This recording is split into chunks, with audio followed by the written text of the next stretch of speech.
Ladies and gentlemen, boys and girls, dudes of all teenagers, welcome. We're back. We are back. Let's get the glasses on. All right. Well, we have a police station to finish today because we are returning to our Fallout 4 Jamaica Plains settlement build. Apologies if I sound a little bit out of breath. I'm very unhealthy, and I just had to run all the way back down here to make sure we got here. We got here in time. I have been doing a lot of cleaning around the house today because it's been it's needed to be cleaned. Not that it was like horrendously dirty or whatever, but there's a few things here and there, and with a lot of weird weather that's been coming through Kansas recently. I've had a bunch of bugs that start showing up in the basement because it's not a completely finished basement. I mean, well, it's a finished basement, but also its finish was from the 70s and definitely needs to be redone. And if it were my house, I would do so, but I'm renting, so I just have to, place some traps places for the bugs are likely to get in. Do the cans of Raid, all that kind of stuff, then just keep cleaning up. But that is not an excuse for why I am really out of breath. Extremely out of breath. Yeah, not the healthiest, but we're back. We're doing some more work here on the police station. For those of you who were not able to watch the previous VOD, we completed the first floor and did a significant amount of work, but not really anything too substantial, on the second floor as well. Today, what would be amazing is if we could, of course, finish the entirety of the second floor here, and then put on the roof and call it a day, but I don't know. I do not know. We've got a bunch of offices to finish, and thankfully they're more or less going to be relatively similar in their layouts, but yeah, it's still a bunch of offices that we have to go ahead and decorate, and one pair of rooms that we're going to work on first. So this was properly guessed yesterday by one of our great live viewers here, Al the Tea God, who may or may not show up today. I don't know. He was able to correctly guess this pair of rooms. We've got the interrogation room and what will be the attached room to the side where they go over the footage and they have all of the other detectives during the interrogation. Now, I can't really put a one-way mirror or a two-way mirror, or whichever one it's called, because people call it both things and neither of them necessarily describes what it's supposed to be. I can't really put one of those in here because we don't have glass pieces that work that way. But what I can do is I can set up security cameras. Not functional ones, of course, but decorative security cameras that make it look like, oh, okay, this is clearly the interrogation room. I can set some of that stuff up. I'm thinking something similar to like a JCS interrogation room video, you know those where you get someone who you get someone to record lines who sounds like they voice trailer commercials for a living. To voice lines for a large script about this heinous crime that a 16-year-old committed or something. One of those kinds of videos. They're very popular on my side of the internet, which I don't know what that says about my side of the internet, but they're very fun. They're very fun videos. So yeah, we can definitely set this room up to be something like that. It's it's not like it's a ton of work. It's going to be kind of simple. Kind of easy to work with here. Let's start. We're gonna go with why did I do that in this zone? All the way back over here, furniture, tables. And what I think we're going to go with is Vault. Because we can grab one of these guys. Yeah. Yeah, just a sterile steel table. Cold steel table. I like it. Now, if we can get this to line up properly.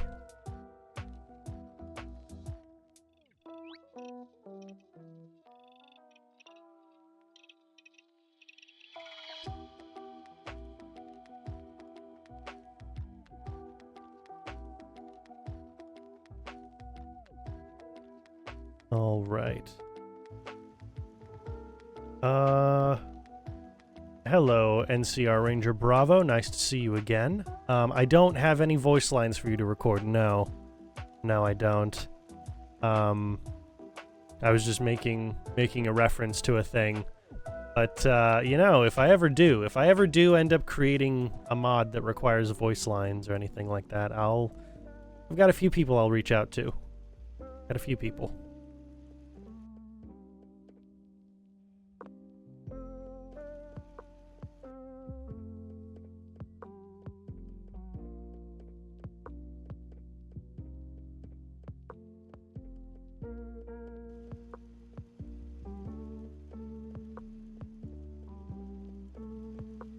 As much as I'd like to put this sort of centered into the room, I have to remember NPCs have to be able to walk around the space. I can't just leave it, you know, I can't I can't actually just leave it in the center either direction, because with the location of the chairs, I have to make sure that people can actually walk.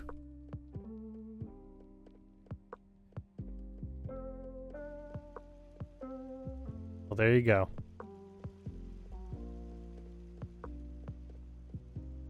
I do enjoy that redacted city. Of all the... because there's so many cities that exist in this game. I love that. Alright, lights. What we will do is we'll place a table light here. It'll be one of these. We gotta get the aesthetic. That might be the only light I put in this room, actually. That would work pretty well. That'd be pretty cool. We need some uncomfortable metal chairs.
Okay, that'll do. That'll do nicely. Very simple stuff. Very simple stuff. We'll make sure somewhere in this open space in the center of all these hallways, you know, we'll place a coffee machine, we'll place stuff. It'd be interesting, although I know that there's not many options, it'd be interesting to put like a vending machine for snacks or something. That'd be very interesting. But I'd also have to figure out when snack vending machines were invented and see if that would fit the period of history that all of the stuff here is supposed to be replicating.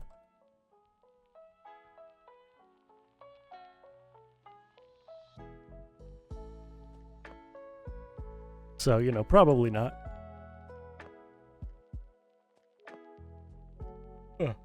Well, I mean, might as well look it up now. When were vending machines invented?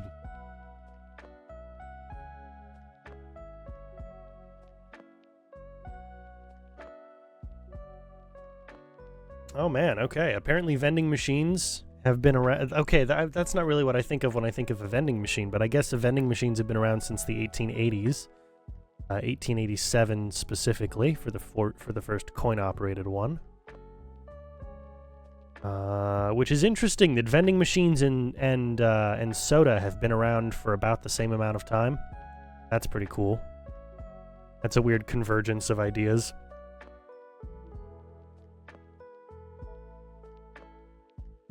Okay, but more importantly, when were they popularized for their their modern use?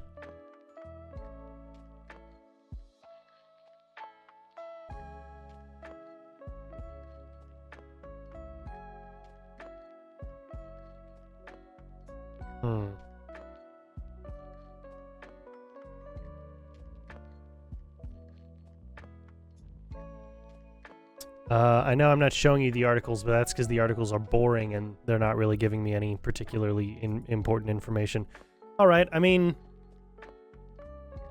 I know that we've got certain kinds of vending machines in this game. You know, we've got those Nuka-Cola machines and the Vim machines and all that kind of stuff, but that's not what I mean. I mean, you know, your classic vending machine look. Yeah, I imagine the look of those is probably not period accurate, so I won't worry about that. Barbershops and vending machines?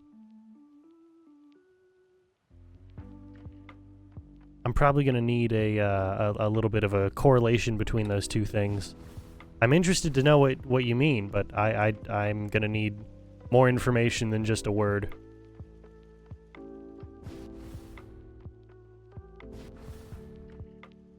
Although I will need to build a barber shop for the town. That's for sure. That's for sure. I was just plotting out the general floor plan of what the medical center is going to look like, because we need to build one of those as well. We've got a lot of things we need to build. Yeah, a barber shop will be important. Okay, I see. You know what? No, that's perfectly fair. Of course, there are certain types of vending machines available in, of course, that makes perfect sense. What am I thinking? We've seen plenty of vending machine types in this game already. We've seen plenty. Oh, come on. Seriously, you're not gonna... There's no reason it should be in warehouse. No. But it should be a container object. Yeah, we've got the cigarette vending machines. We've got the Nuka-Cola and Vim machines, which I guess if I can find one that's not a, you know, that doesn't completely ruin the aesthetic, I'll definitely place it down.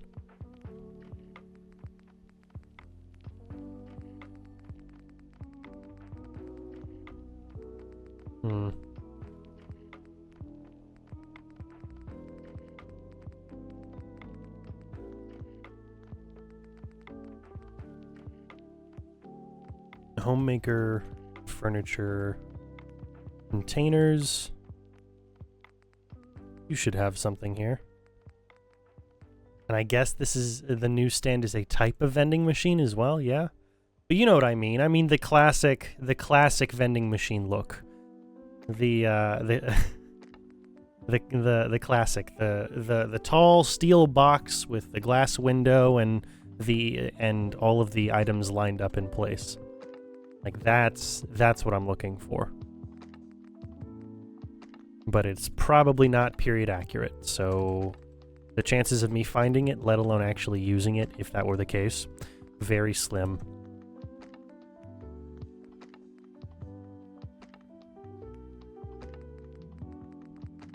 Yeah, I'm looking for 50s era vending machine stuff that would work for the game. Again, I know about the cigar and cigarette vending machines. I'll probably find a way to fit one of those in here. But I'm looking for the classic iconic look of a vending machine.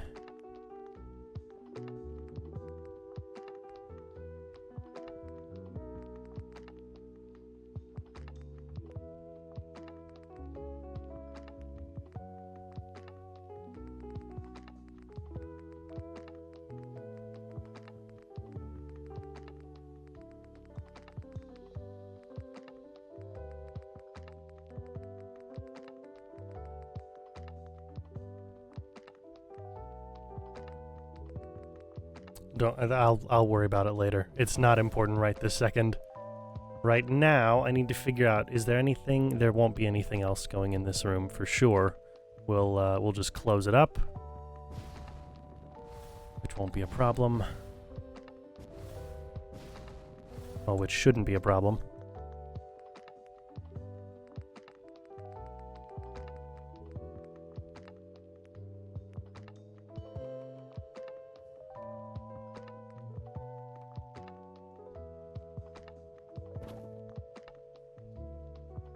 Alright, let me see if I can pull up a picture of what I'm looking for here in terms of vending machine stuff.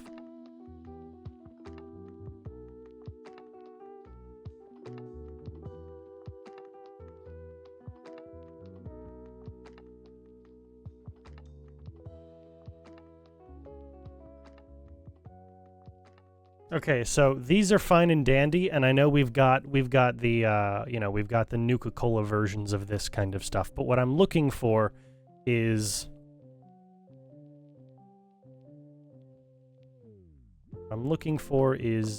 basically something like this. You know? Something like this. Not exactly like this, but generally this idea of a vending machine. It doesn't exist in the game, I know that.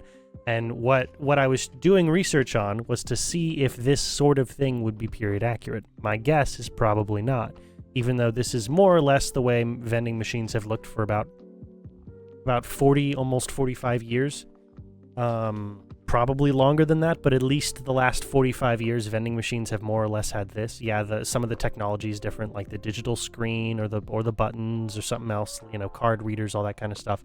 But more or less, this has been the standard for the last almost 50 years in terms of the way vending machines look. And I'm looking for, you know, something similar enough. I know that soda vending machines have been a thing for a long time. But here's the idea. Okay. We've got the interrogation room, you know?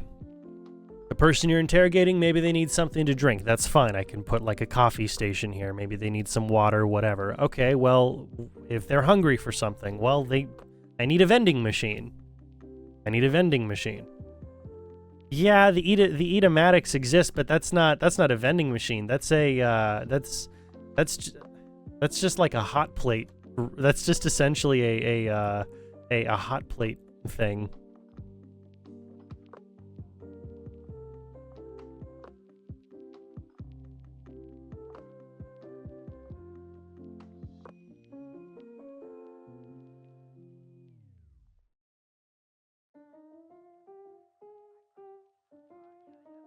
It's the Eatatronic, not the Eatomatic. Yeah, these are basically I mean, okay, are they technically? Yes, but these exist in diners. These aren't like vending machines. This is essentially a hot plate thing. This isn't what I'm looking for. That's not the thing. Thank you for giving the suggestion. Absolutely. The suggestion's a great suggestion. It's just not the thing.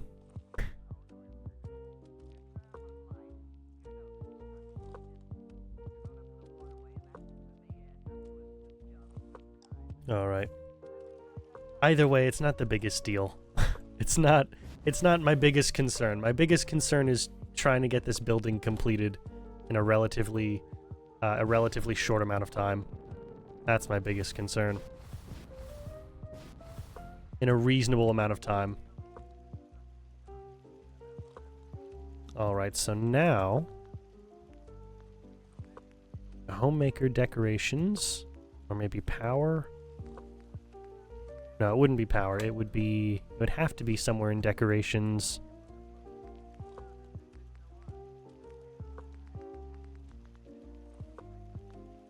How about we try this?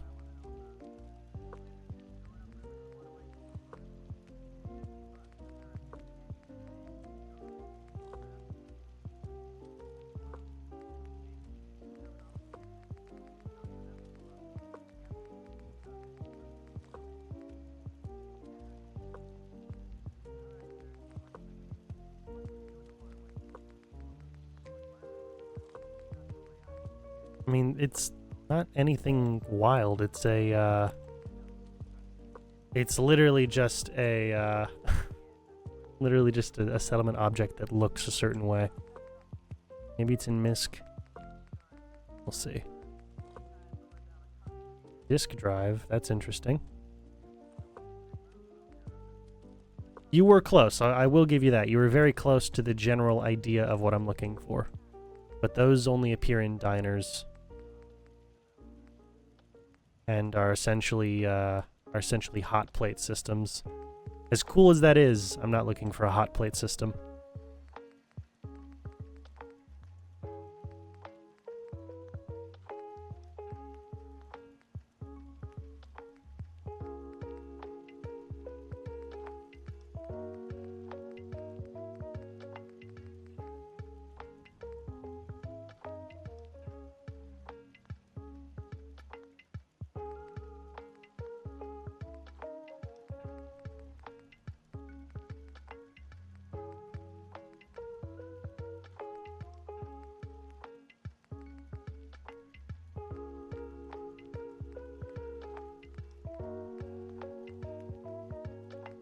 No, it wouldn't be anywhere in there.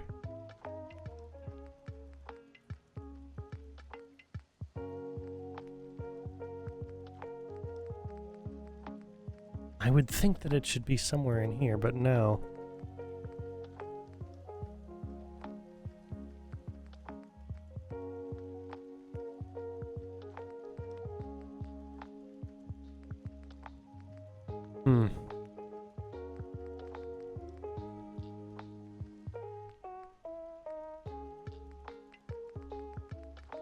I've seen it like a dozen times. I've run past it and I thought, okay, that could be interesting for something at some point.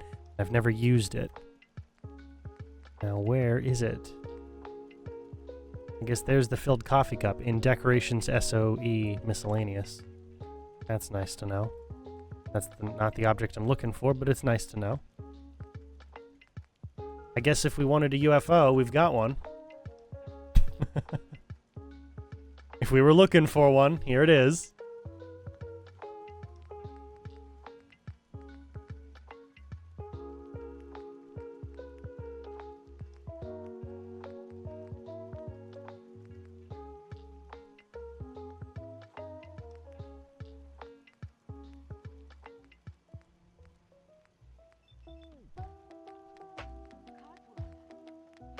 Oh look, a section on vending machines. So yeah, like these are all fine and dandy, and I'll probably place some of these in here. These drink, but I'm looking for like a classic vending machine look.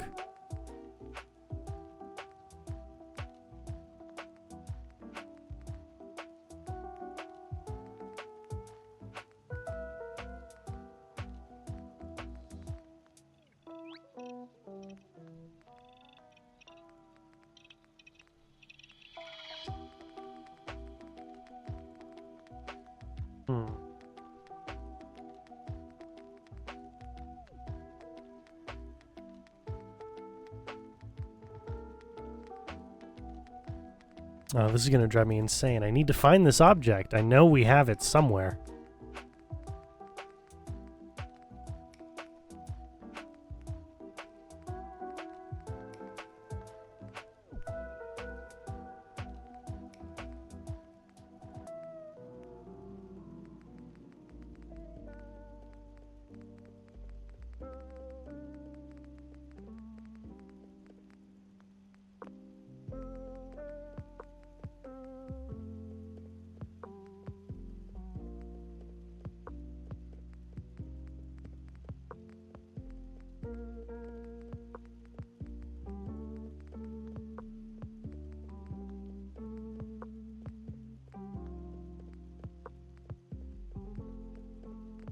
It's not neither of these, although that would be interesting.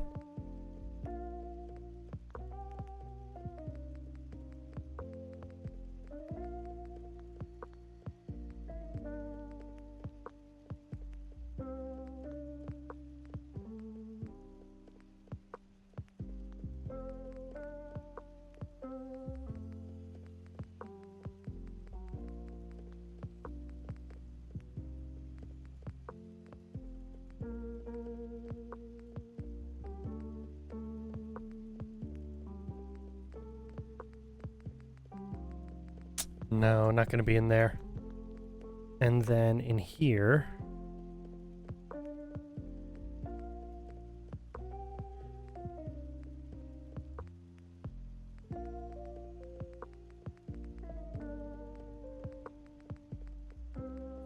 I mean, one would think that maybe...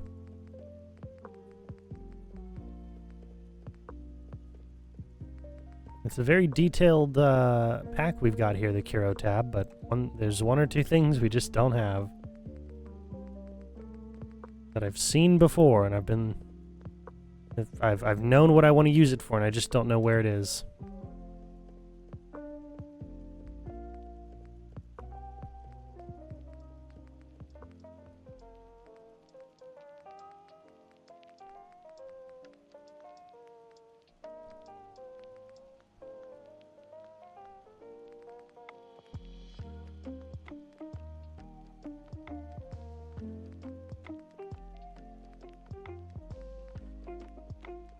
It'd be funny if it was in traps, but no, of course not.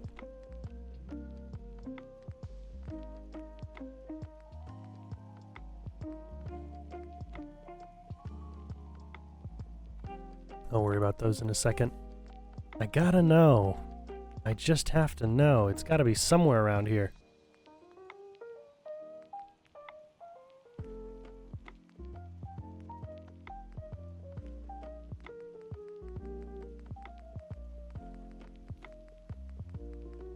I mean, the chances of being inside my most used decorations tab and have me having missed it, very slim, but it's worth a shot.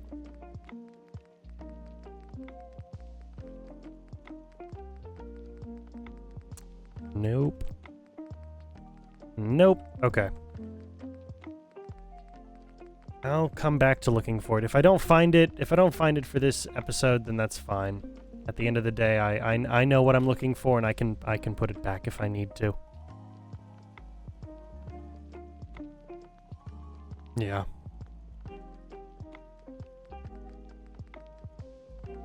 Well, decorations. Rather, where is it? Miscellaneous. Electronics. Something in the consoles section. Place one of these in here.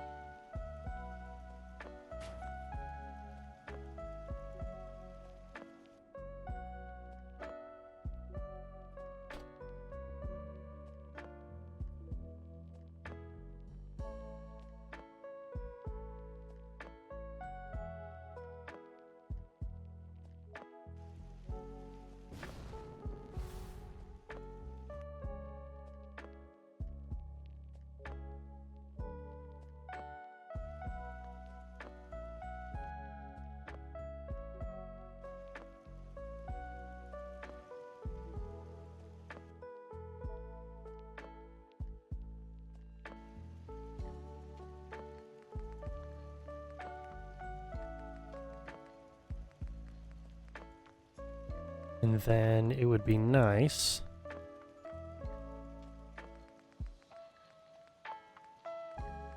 if I could grab one of those, some of that Institute stuff as well. That would be helpful.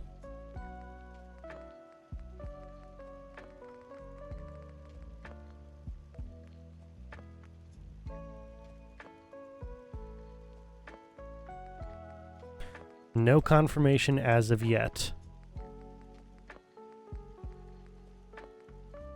Ooh, did I find it? I found it. There we go. Security camera.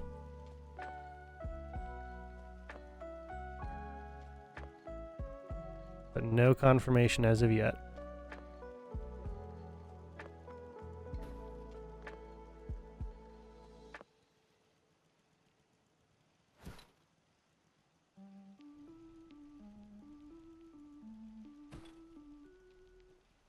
But I am all set for Sunday, which I'm excited for.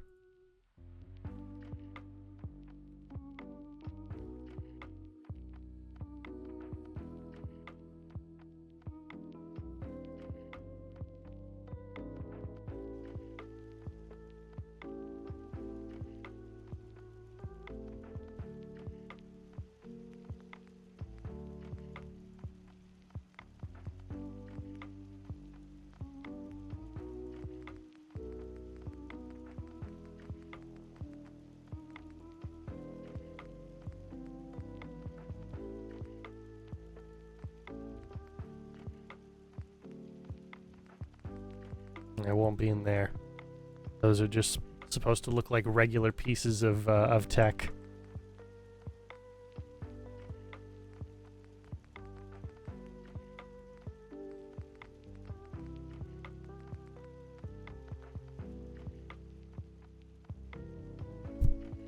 Come on, where was this? I know I'd seen it.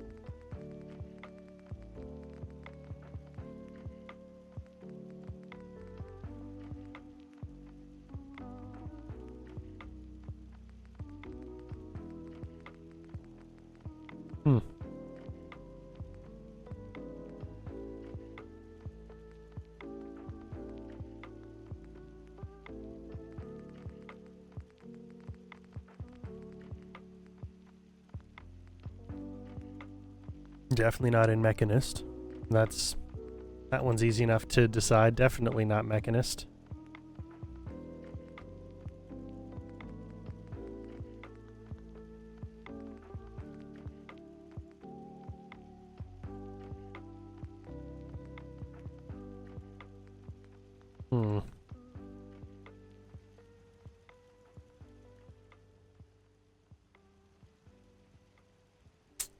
Oh man, we just had this.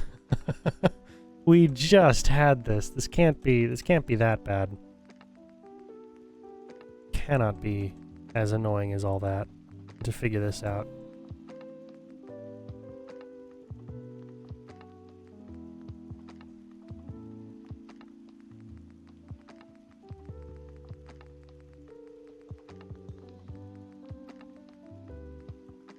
To already be 35 minutes in. This is not going well.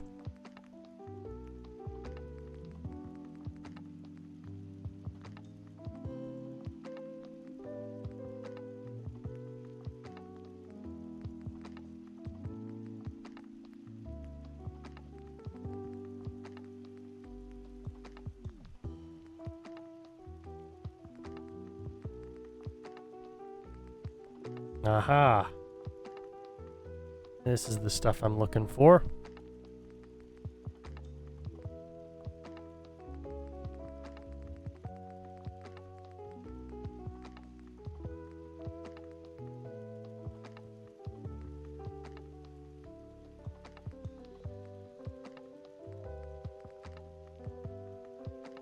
Yes. Allow them to watch all the interrogation footage from a bunch of different people.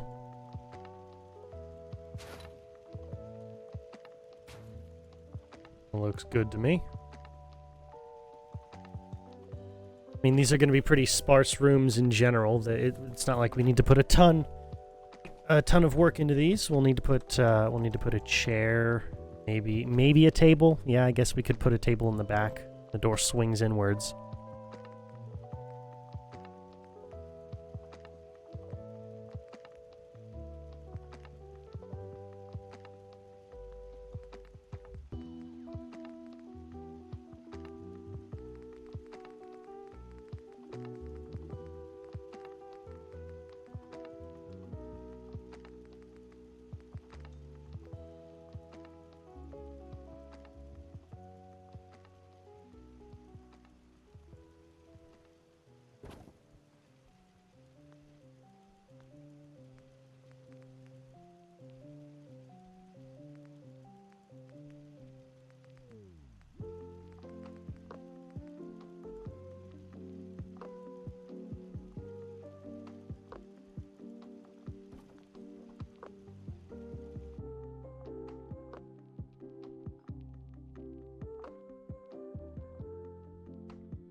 Oh, also to answer the Batman and Fallout stuff, that's there because of one of the outfit mods I've got. It just sort of comes with it.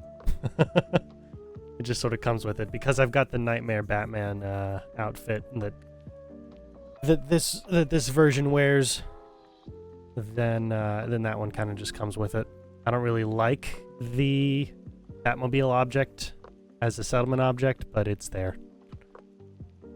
It's there. I probably would have gone for something a little bit more 50s, maybe 60s. I think a post-apocalyptic Adam West Batman would be very funny. Very interesting. But yeah, it's because I've got the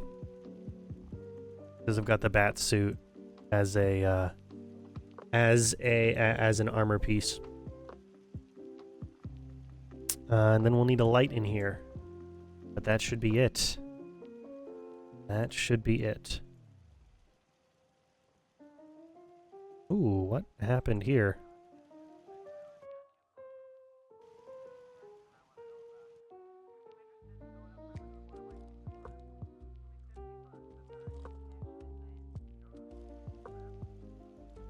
All right then.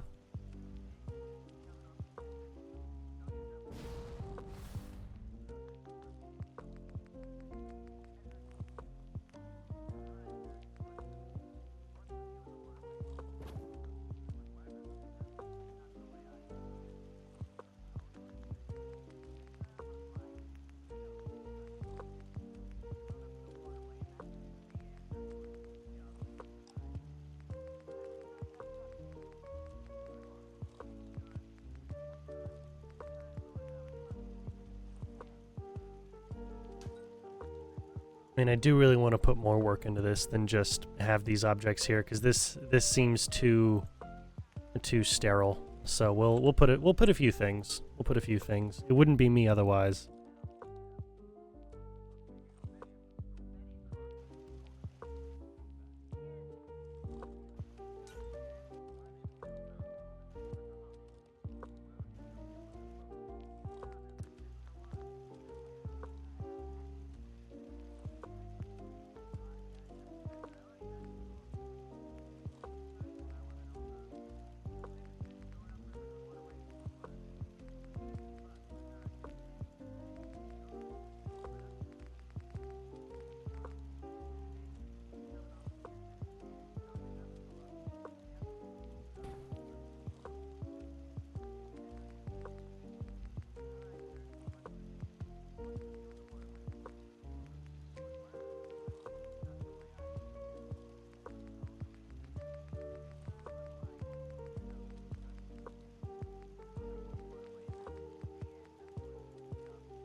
There you go. We'll set out a little lunch for him.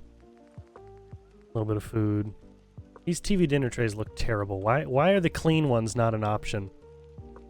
Of all the clean and dirty objects available in OC Decorator, it's specifically those that are currently unavailable. Oh well. Place one of these.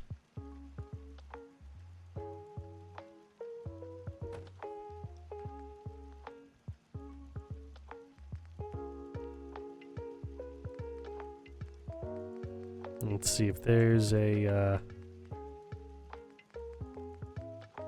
easily packaged food thing, then I'll place that on the desk as well. In fact, here's what we'll do. Get rid of the plate. We don't need the plate.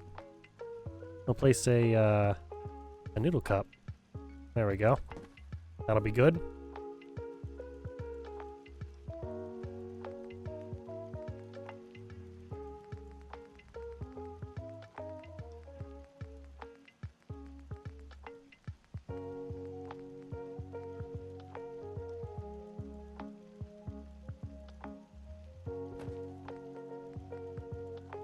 The last thing you want is to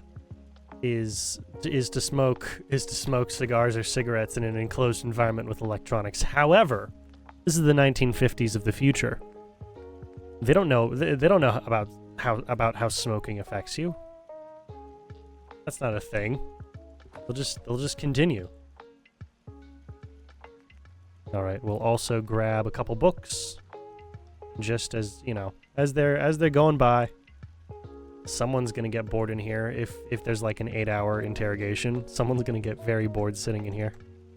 We'll also give them the most recent edition.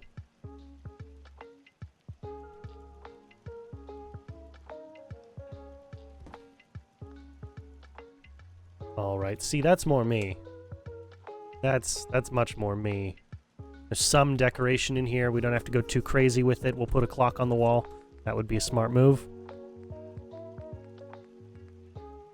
We don't want to put a clock on the wall inside of the interrogation room, because if we do, then it kind of signals the passage of time. Part of the sort of the beauty of the interrogation room process is that you don't know how much time has passed.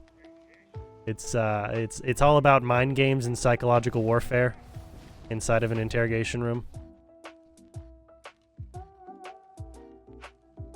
You might be wondering how I know that, and I simply am not legally allowed to divulge my my sources of information.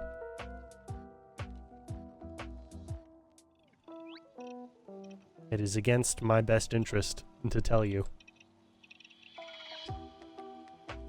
Okay, well, those rooms are good. I can put doors on those rooms.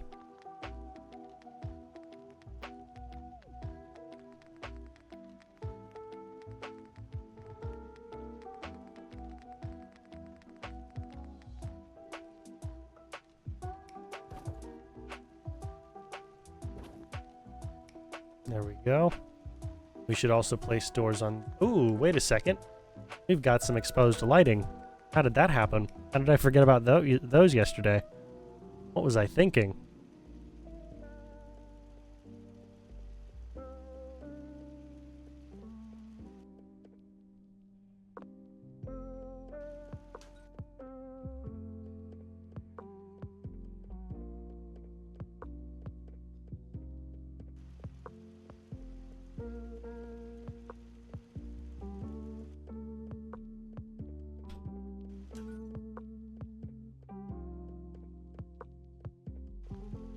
All right, there we go. Now we go for the doors.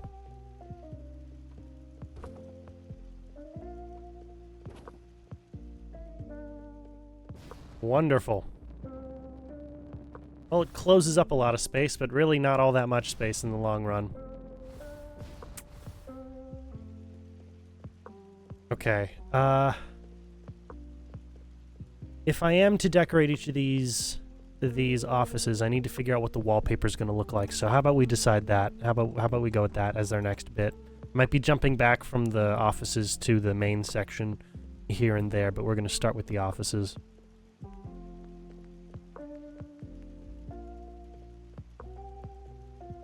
Yeah. Oh yeah, looking in that general direction. Looking in that general direction, southwest. It just tanks it. We're good here. We're good anywhere that isn't southwest.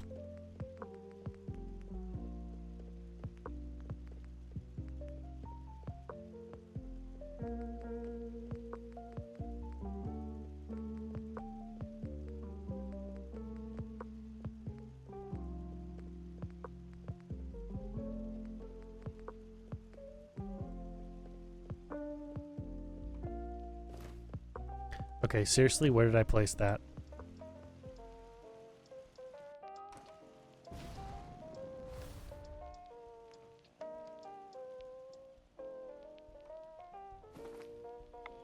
Alright, we'll go with you for one. We'll just figure out what all the window pieces are going to be, and then we'll copy them from there. Alright, come on. Don't be like this. There we go.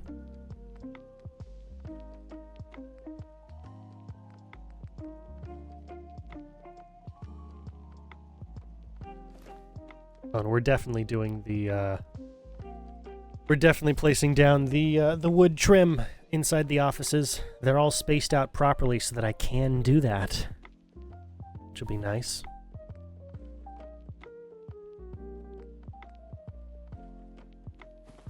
Okay, so we're going with yellows, and you might be wondering, why are we going with yellows? We want bright colors that that reflect light to make these small spaces appear larger. That is one of the design theory aspects of why you paint certain types of colors in rooms. That's largely why a lot of houses you'll see today just have very plain white walls or off-white walls or stuff like that. You want something that reflects light and makes the room seem brighter and larger than it probably is. Now, we're not going to do that with each of these because that's also very boring. It's extremely boring, so I think for one of these two front offices, the smaller ones, we're going to lean into the smaller, to the smaller side of them. And we'll place these colors. Yeah. Yeah, we'll have the whoever's in charge of the precinct here, probably the captain, and the sergeant will be in these two offices. And these will be individual offices. The 2x2 or the 1x2s are meant for pairs of individuals. You know, you've got your detective teams, all that kind of stuff. It's the buddy system. It's very common in police work.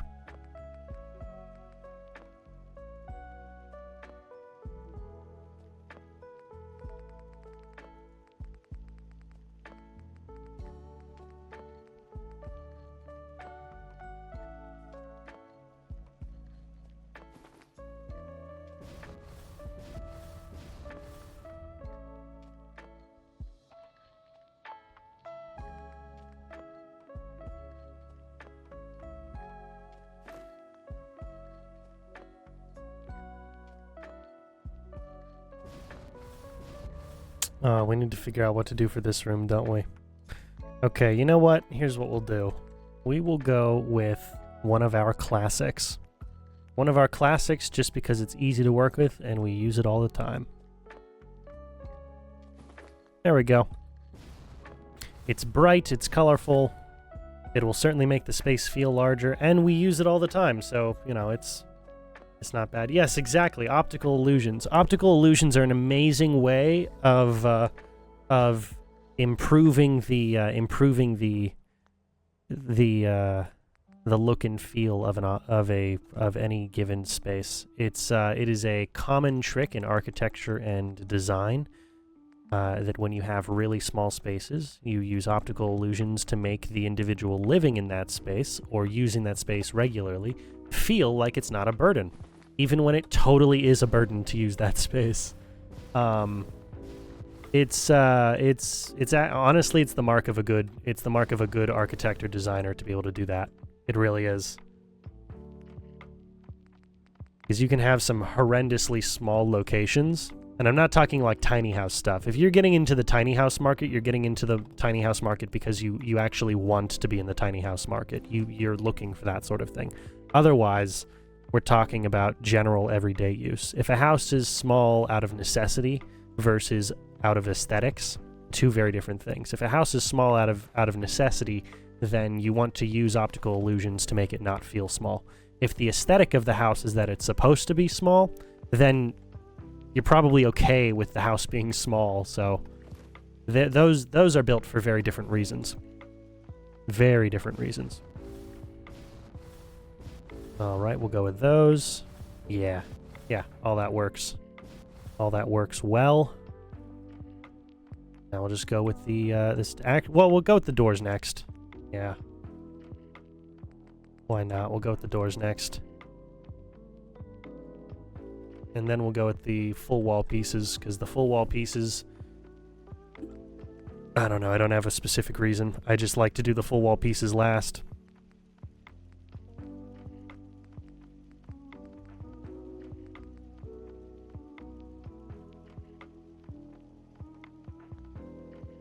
Ah, yes.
And then the one more right there. I don't know why I said the one more, like this is like this is a Tamaranian speech or something. Anyway, now just got the full pieces. I would have used blue, but we already have so much blue. Already have so much blue in this build. Don't need blue wallpaper on top of the blue walls. That would be stupid. Funny, but stupid. And completely unnecessary.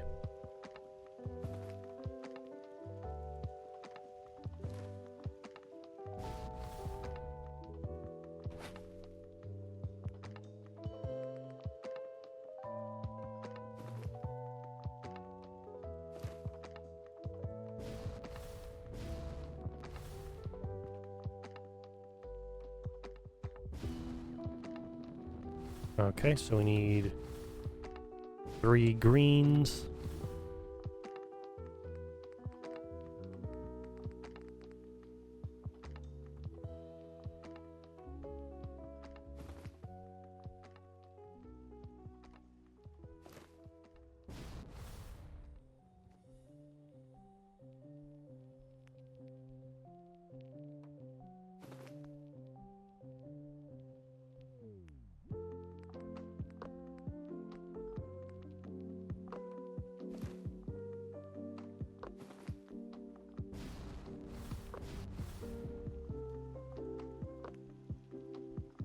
Ugh, I hate looking in the southwestern direction. Oof, very bad, very tough. Yeah, recording the walkthrough is gonna be a process for this. Oh man, it's gonna be a process recording the walkthrough for this whole thing. It's probably gonna take a few days to make that video, of which I can't give up. I can't. Well, I can choose to either stop streaming until I make that video, like I did with the previous settlement tour. There was like a 1-week gap because of the amount of work that went into it, or I can continue to stream the new stuff and then release the settlement tour as I'm still making the new stuff, which would certainly increase the amount of work that has to be done, but content would be out more regularly. You know, I'm weighing all the options right now. Both have their merits. Both have their merits and both have their drawbacks. No, I would not import all these buildings into a mod. The reason being, all these buildings require a whole bunch of other mods, and A, I do not have the permission of those mod creators. B, I do not have the skill to create my own mods. C, it's not worth my time. It simply isn't worth my time. As much as I'm sure many of you would be very interested in being able to walk around in my own stuff, I might release a save of mine at some point when I'm finished with everything. I could say, hey, here's my game save if you want to go and check this out for yourself. But that's very different. A game save is a lot easier to manage than creating a mod or a schematic mod just for this. It'd be a lot easier the other way around for me. So yeah, probably not.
And we got this guy.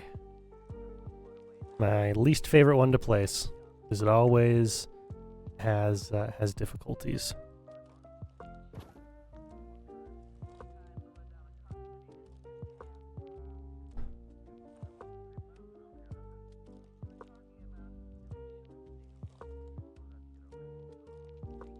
I'm actually surprised it didn't have difficulties that time. The first time it's not caused me trouble.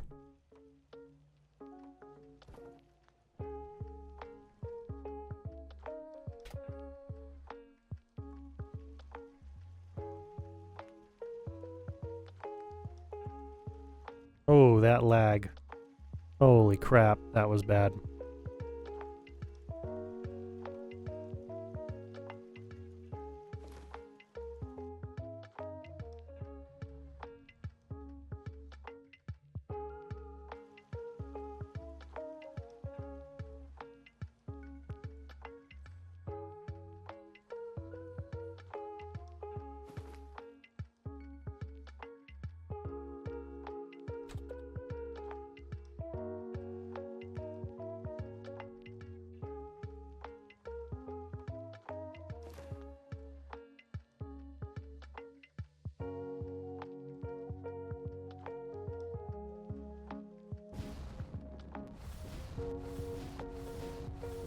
All right, good.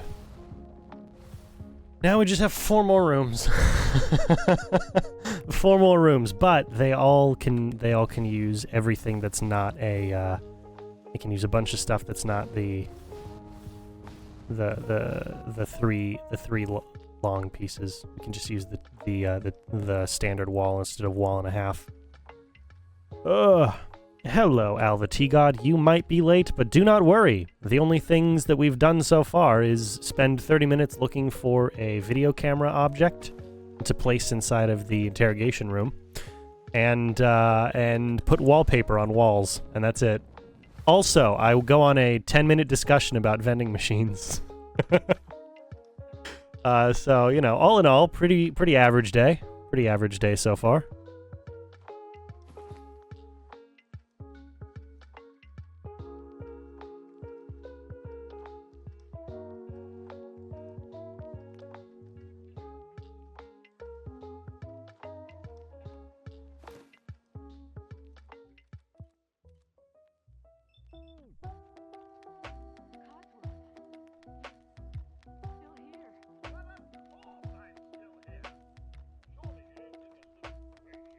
Oh, come on.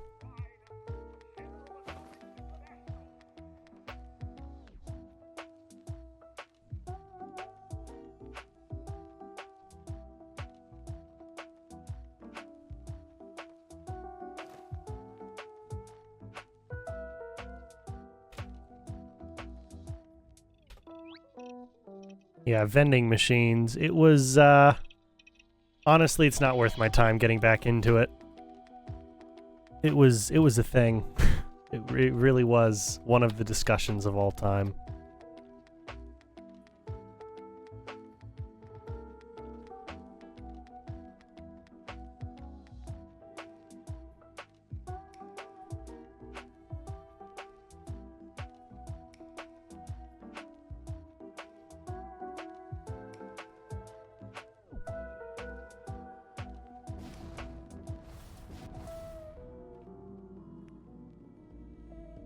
Oh, and as I was, yeah, pretty weird day.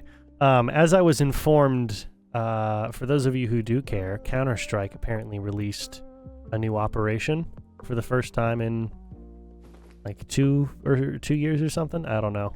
But from what I've heard, whatever new map came out with it is not great. According to my buddy who's big into first-person shooters.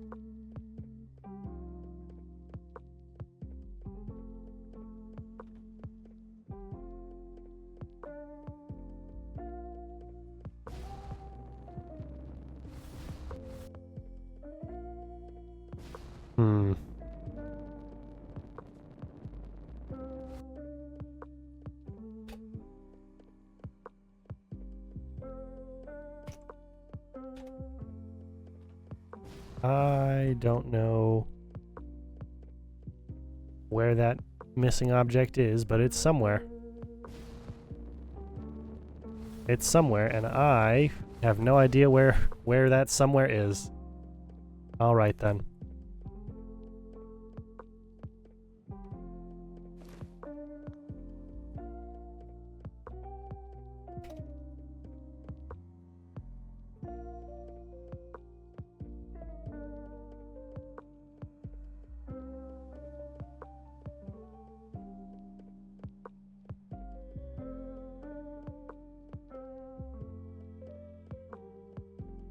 I'm sorry, you what? You added me on your Kickbot on your server? I don't... Oh, I see what you mean. I see what you mean. You... Okay. Well, that's very cool. Thank you. That's very kind of you.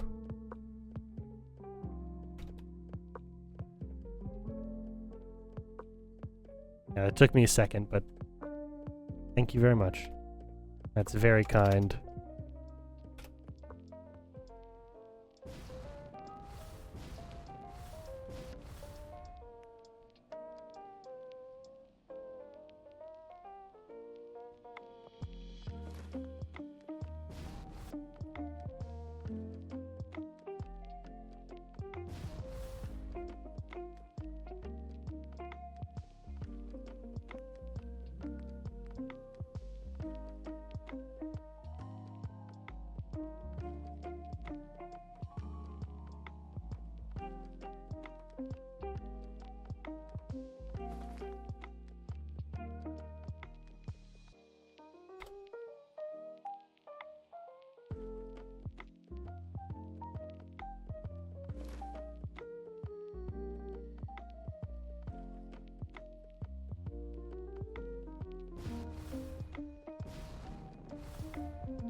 All right.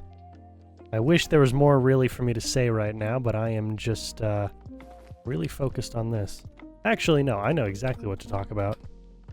The trailer for Batman Caped Crusader came out yesterday, and after watching it, I decided it was worth my time to sit down and record a 20-something minute video. I think it ended up being 20 minutes, but it was like a 23-minute video about why I'm not excited about this show. I'm very, very concerned about this show. This goes back into our 35 minutes of talking about writing quality from the other day. But basically, my concern is that the people making this show, while on paper it may sound like a good idea, but the people making this show have made it very clear this show is not for the people who already enjoy animated Batman content, specifically in the art style of the most popular animated Batman throughout time, the DC Animated Universe, which was Batman the Animated Series and all those cartoons from the 90s and early 2000s that included the Justice League, Superman, all that kind of stuff. This show's not made for those of us who are interested in that. And that doesn't come that's not just down to, oh, it's a different story. Okay, fine, it's a different story. Great, even, it's a different story.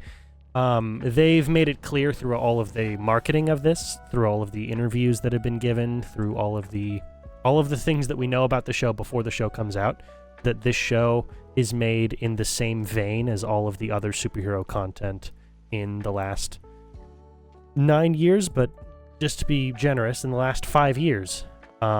Which means they're looking for a crowd that's not already interested, and that is not likely to become interested by virtue of the show existing. And what they're willing to sacrifice is they're willing to sacrifice their built-in audience. I'm not super excited about that. If we're talking just on a technical level from all of the things that we've seen in the trailer, because, sure, let's just focus on the trailer for a second. We're talking all the technical things that we've seen just in the trailer. I am not very happy with a lot of it. The animation looks a little too flat, a little too too easily mass-produced. If you've seen the animated movie Batman and Harley Quinn, it looks like that, that's not a good thing. That's not a point of praise for that show to look. Or for this show to have the same animation quality as that, because Batman and Harley Quinn it looked like it had very cheap animation. all of the lighting and colors were very flat on that, and really the only thing that saved that animated movie in any regard was the fact that Kevin Conroy was the voice of Batman. Now, I know that's not possible anymore because very sadly he's no longer with us, and that still stings. I don't know why they would make more Batman content in the vein of Kevin Conroy Batman content without him. But on top of that, it just seems lazy. This is a project that Warner Brothers did not want. This is a project that was handed off to that was shopped around for a while because Warner Brothers decided this would not be a profitable project. And remember, Warner Brothers is responsible for the Flash movie. If they were worried that this wasn't profitable enough, that says a lot about how much they think of this project. But Amazon eventually picked it up after it was shopped around to Netflix and a couple of other places. And it's just not like there's all kinds of things working against this show from the get-go. From the statements that the creators of the show have made to the fact that half of the people who were involved in the actual writing of the good Batman stuff that this is trying to tell you that you should be excited about, they're not involved. Bruce Timm, who was the producer of Batman the Animated Series and in charge of the character designs, he's involved. Great, but the writer for Batman the Animated Series isn't involved. Paul Dini, Alan Burnett, none of the people who actually helped to make the show as good as it was are involved in this. Instead, we have J.J. Abrams, which I'm not particularly excited about. Last time he got his hands on a popular franchise, he created two of the worst popular franchise adaptations of all time. That being the modern Star Trek movies, and he's responsible for two of the three Star Wars sequels. He's not got the greatest track record, really. It's not the best. And from what I know, Matt Reeves, the guy behind the Robert Pattinson Batman movie, is only here as an executive producer, which means he gets his name on the thing, and that's about it. So, not a whole lot to be super excited about for this. Then on top of that, there's the fact that in the trailer, the guy voicing Batman sounds very disinterested in his job.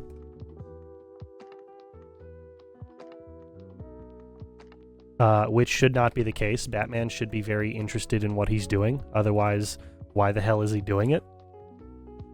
Like, he just sounds super bored. He doesn't sound intimidating. He doesn't sound mysterious. He's got a very boring monotone voice.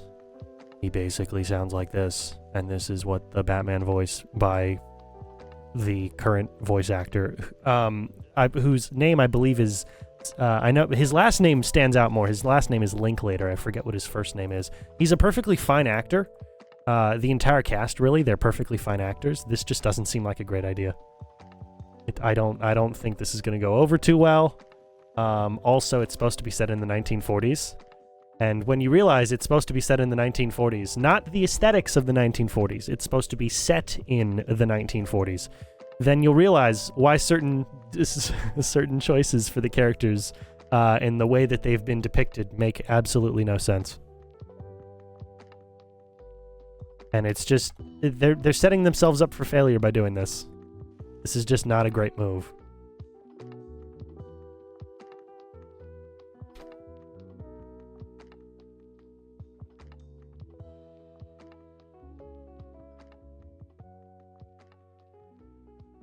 Yeah, I really do think people should pay a little bit more attention to the fact that that J.J. Abrams has not made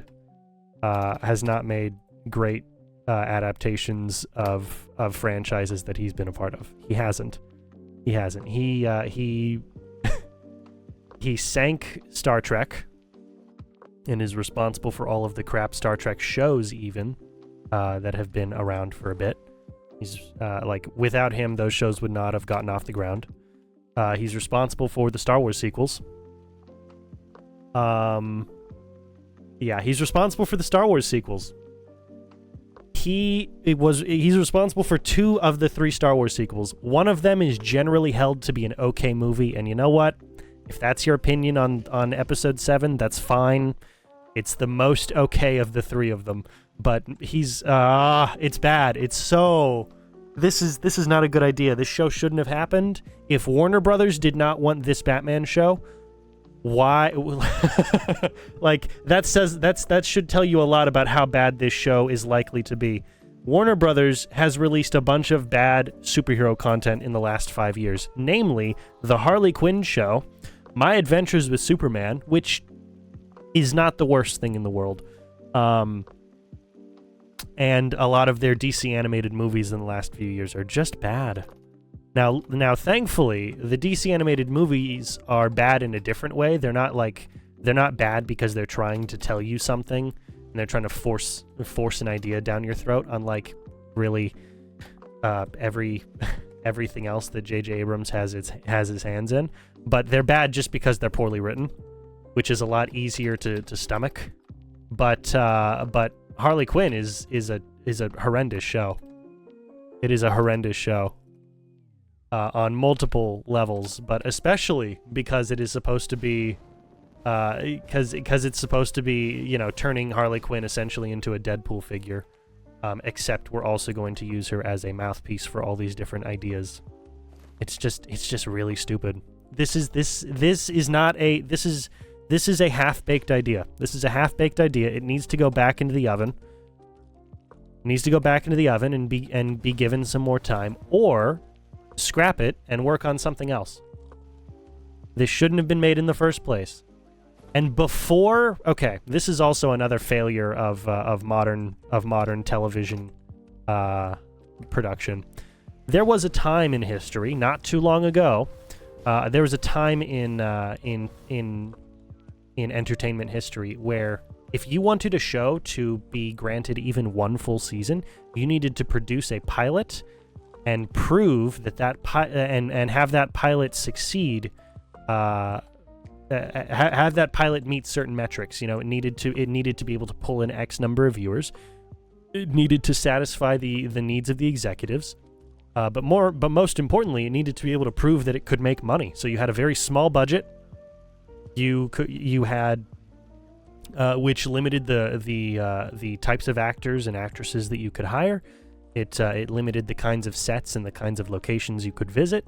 It limited the amount of time that you had to film things and how long the episodes could be. But if you could not produce a viable pilot that had that could reliably make money, then your show did not make air. Now we're in an era where the idea of a show is shopped around, and like with this show, 2 seasons of this show are purchased before we see a single episode of this show. This show could be good. It's not likely to be. And I think that I know that Amazon doesn't actually need Amazon Prime Video to be successful in order for Amazon to stay open, obviously. But somewhere like a Disney Plus, somewhere like an HBO Max, or I guess Max now, somewhere like a Apple streaming service, these shows, the smart thing to do would be to order a pilot, test the pilot, you know, release the pilot as its own thing. Maybe it's a TV movie, whatever. Release the pilot, and then, based off of the viewership numbers of the pilot, determine whether or not an entire series would be valuable. That's not really much of a thing anymore. It's not much of a thing anymore, and that is to the detriment of all of these entertainment organizations, all these streaming platforms. Because the only financially successful streaming platforms in the last 5 years have been Netflix and HBO Max, which is now Max. They're the only ones that have been financially viable. Disney Plus is kept open because Disney able to hide a lot of the losses behind the parks and behind the other types of entertainment that they own. They've, you know, their hotels, their resorts, their cruises. And also, they kind of just shift all the money from, okay, well, we had losses here, but we're going to say that instead the losses were coming from over here because it's easier for us for our shareholders to you know, it's easy for us to tell our shareholders this was losing money than this thing that we ensured that was going to make a lot of money for them. It's a shell game. Lots of companies do this. Disney is just really known for doing this. And then a lot of streaming services, a lot of the smaller ones, they don't have to be particularly profitable on their own because they just have advertising. But for streaming services that don't have advertising, they simply have not been in any way, shape, or form. They've simply not been. They've just not been profitable. Again, Netflix and HBO Max. Now you could make the argument of Hulu also being profitable, but again, Hulu has advertising. Hulu has advertising. Hold on. Hulu has advertising for any of their essential their cable package, you know, their live TV package.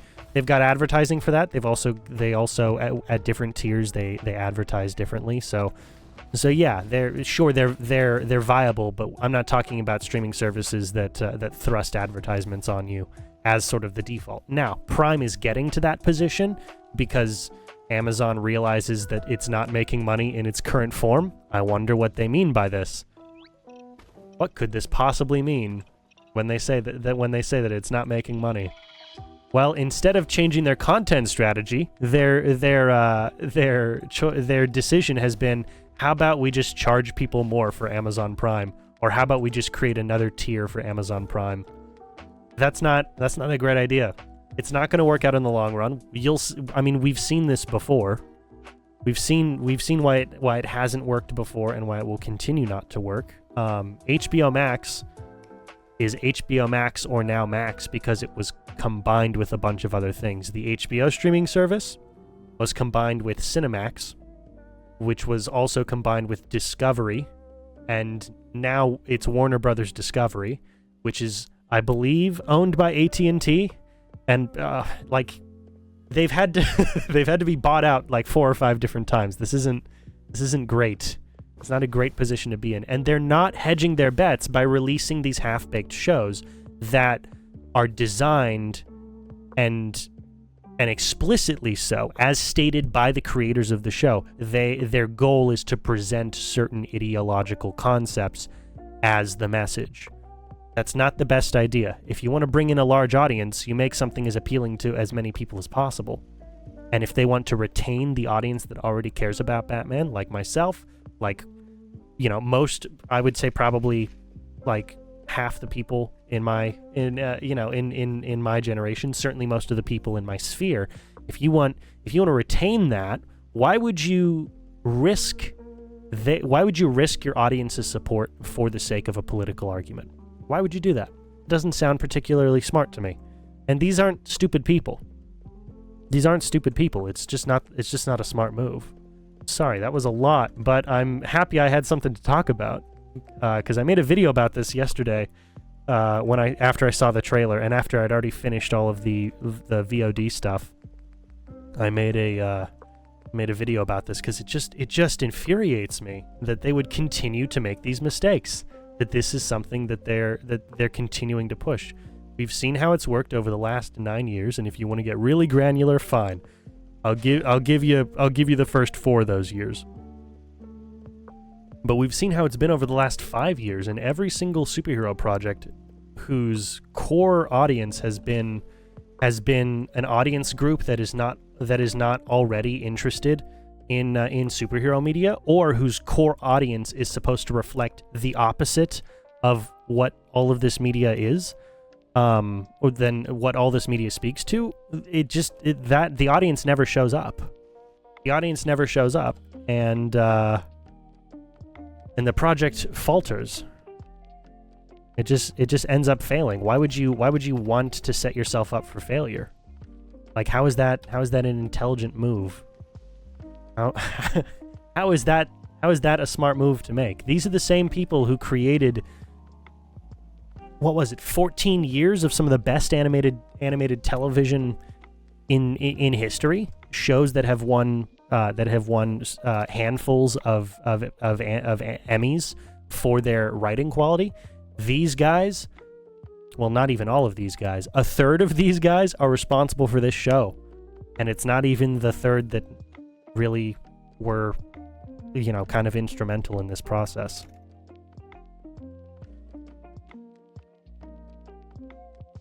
It makes me worried.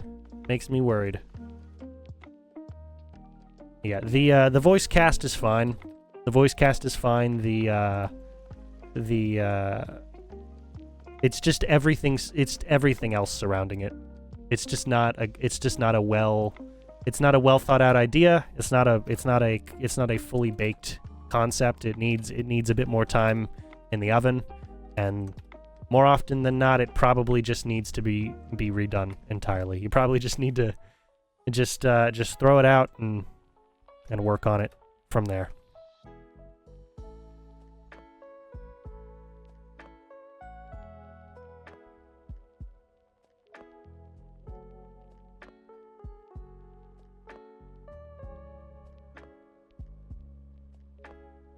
See, you know, a while ago, I would probably be inclined to agree that they just are doing this for the money.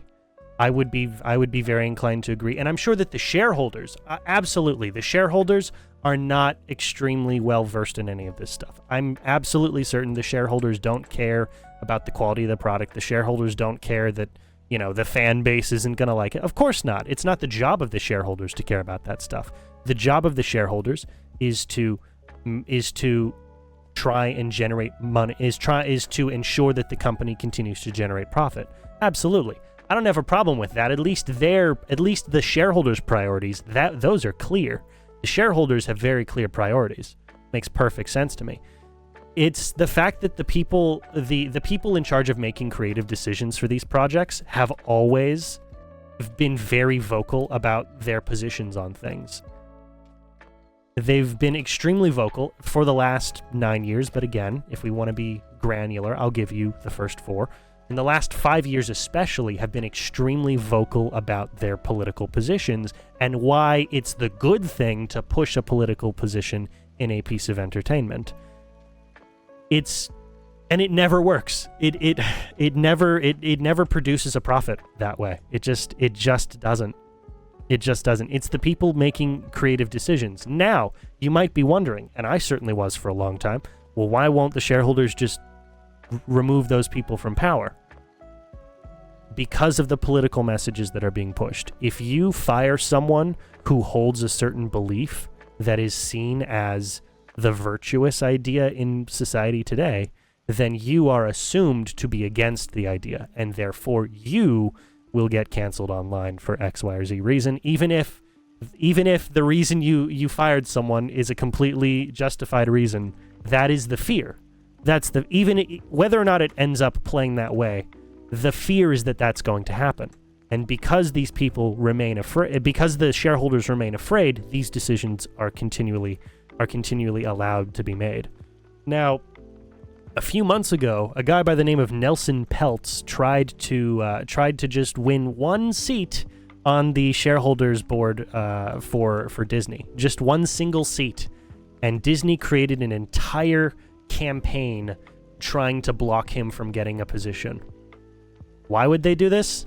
Because Nelson Peltz was very clear about the fact that he believed that Disney had gotten away from trying to become a profitable organization to being an organization whose only goal was to present political ideas and push opposition against this imagined enemy of theirs. Now, because of that, Disney and they were worried that he was going to challenge the Bob Iger, who's the chairman of the board. They were worried he's going to challenge Bob Iger's decisions. And so they created an entire smear campaign and a propaganda war against a single dude who was just trying to win a seat on the board, like anyone else probably in his position would have been able to. But what was really what was really just the end of it for a lot of people, and was extremely eye-opening for me, and I'm already not a big fan of the way that Disney does business. But what was very eye-opening for me was when they released the video to the shareholders that instructed them to take the voting cards and throw out the voter cards for the other two shareholder organizations that were trying to win seats. You know, one of them was Nelson Peltz and his group, and there was a third. Disney instructed their shareholders to commit voter fraud. It's absurd, but they got away with it. Of course, the reason being, it's literally Disney. They're one of the most powerful corporations on planet Earth. They can get away with it. And it's because, you know, they happen to have to espouse, not even necessarily believe, but they happen to espouse the same ideological tenets as everybody else in their industry, and so they get a free pass. And it's just not fair. It's not just.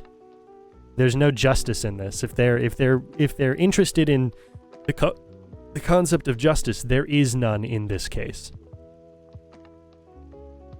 There is none, and that's just one of the reasons. That's a bit of a tangent from the original topic of I'm not excited about this show, but this is how corporations do business. This is how all of these entertainment groups have worked now for the past 5 years. And again, I stress, for the last 9 years. Certain events happened in 2015, and certain individuals got very popular, that kind of broke certain systems. One of them being the entertainment industry. The other being general socio-political discussions.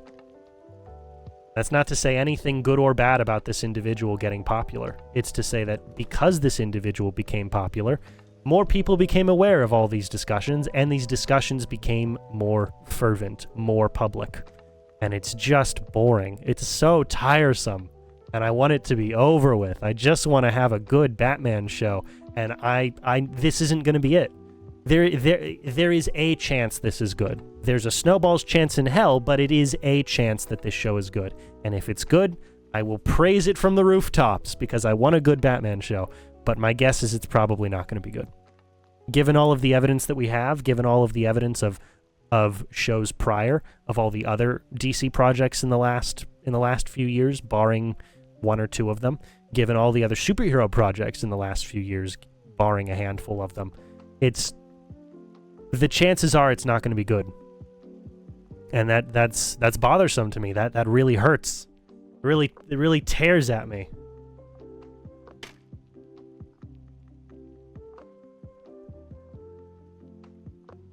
Nelson Peltz.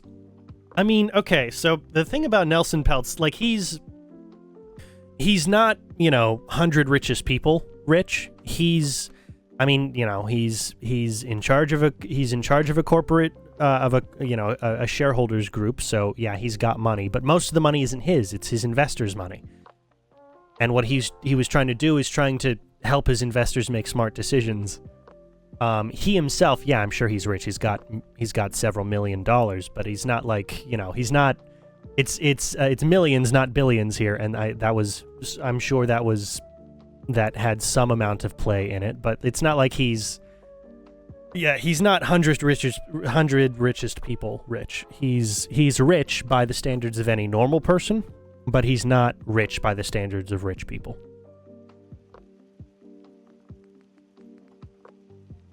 Okay, that was a lot. I am looking now for... Where was it? I want those vending machines. because at least they're the closest thing we have. We want decorations, miscellaneous, vending machines. Yeah, we'll take the Nuka-Cola.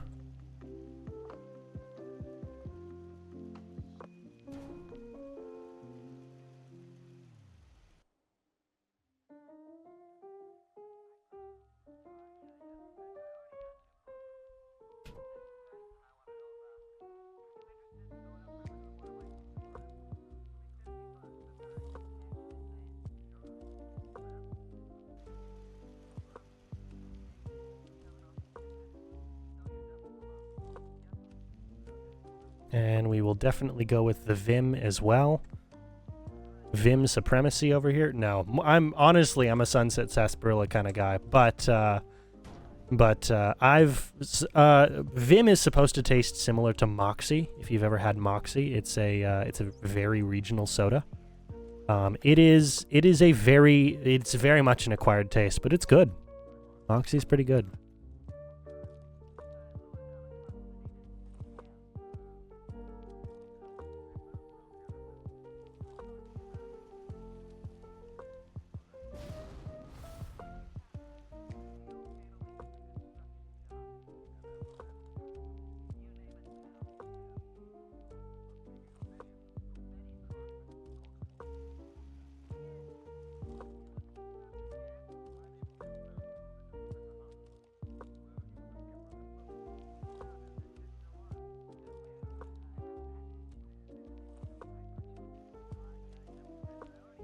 Yeah. No, that's fair. That's fair. You know, it's not even regional to the location that I'm in. I've just had the opportunity to try it because I've got friends who have family in the North Atlantic, and on top of that, there's a couple stores around me that sell like novelty sodas and regional drinks. So yeah, I don't know. It's good stuff. It's good stuff. It is a ooh man, it is a strong punch when you try it. It is like, and I don't mean like a punch as in the flavor of something. I mean it really it really slaps you when you go ahead and take a drink of it. It is oof. It's quite the acquired taste, but it's really good. Definitely worth it. If you ever get the chance, or maybe you buy a bottle online or something, definitely worth a try. Okay, there's no way we're getting the 6 offices completed today, so I think I'm gonna work on these 2 front offices here, because we've already finished half of the stream. We've already finished half the stream here. There's no chance. There's no chance. Before I do that, do I need to do anything else in these rooms? We will put... Yeah, we'll sort of match the old room design here, and we'll just put a light bulb on the ceiling.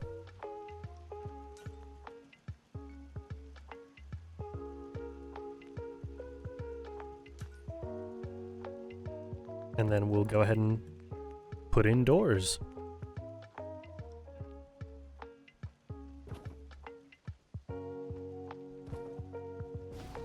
All right. You know, I have considered trying to make video games before. I am no programmer. It is by no means my forte. But I've got friends who have made some video games. I was attached for a very short time to a college project that was, hey, make a video game. Here's the amount of time you've got, all this kind of stuff. I was there voluntarily. This was not a project of mine. This was a project of one of my friends, and I ended up having a lot of family trouble at the time, so I was unable to continue for a while. But I was always interested in the level design and the world building aspects. Probably not a massive surprise seeing all the kinds of stuff that I've built here. But that's always the thing I was rather good at. Is understanding the world that things are set in, and how we can make the player's surroundings match the story we're trying to tell.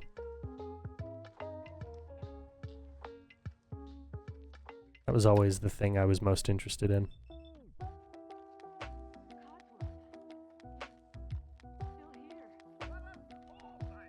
Oh, did I clicked on the floor. Okay.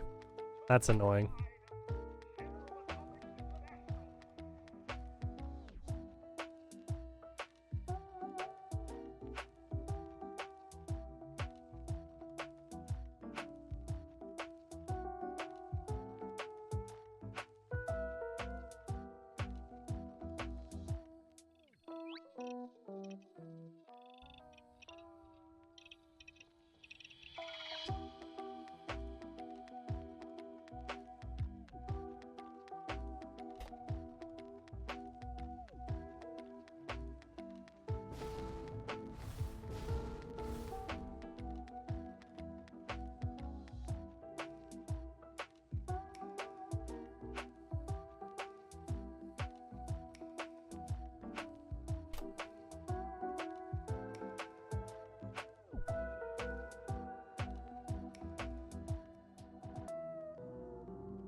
All right.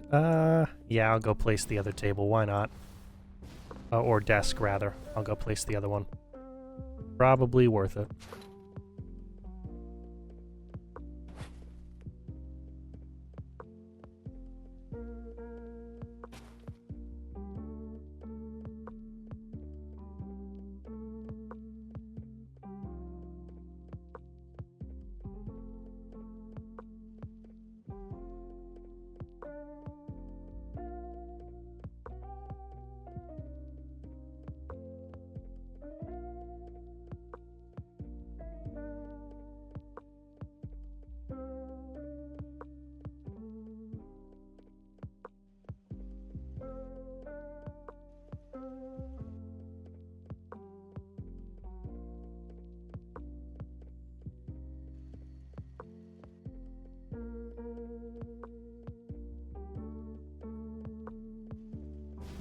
Okay, that's good.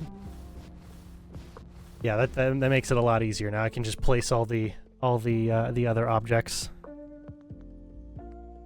Having that table really helps to facilitate the way everything else is going to go here.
Why? There we go. Replacing these guys down.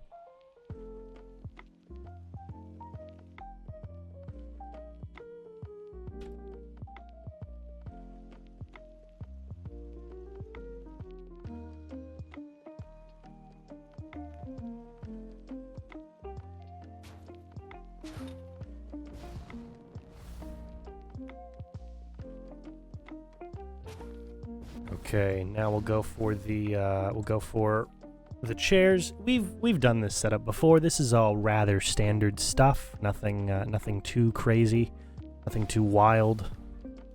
We've seen how most of this is gonna work out. I'll probably make a couple of changes. Like I want to put a bookshelf in here for sure. Love the bookshelves. We'll go for one of you and one of you. You guys the same height? Yes, you are. Okay, good.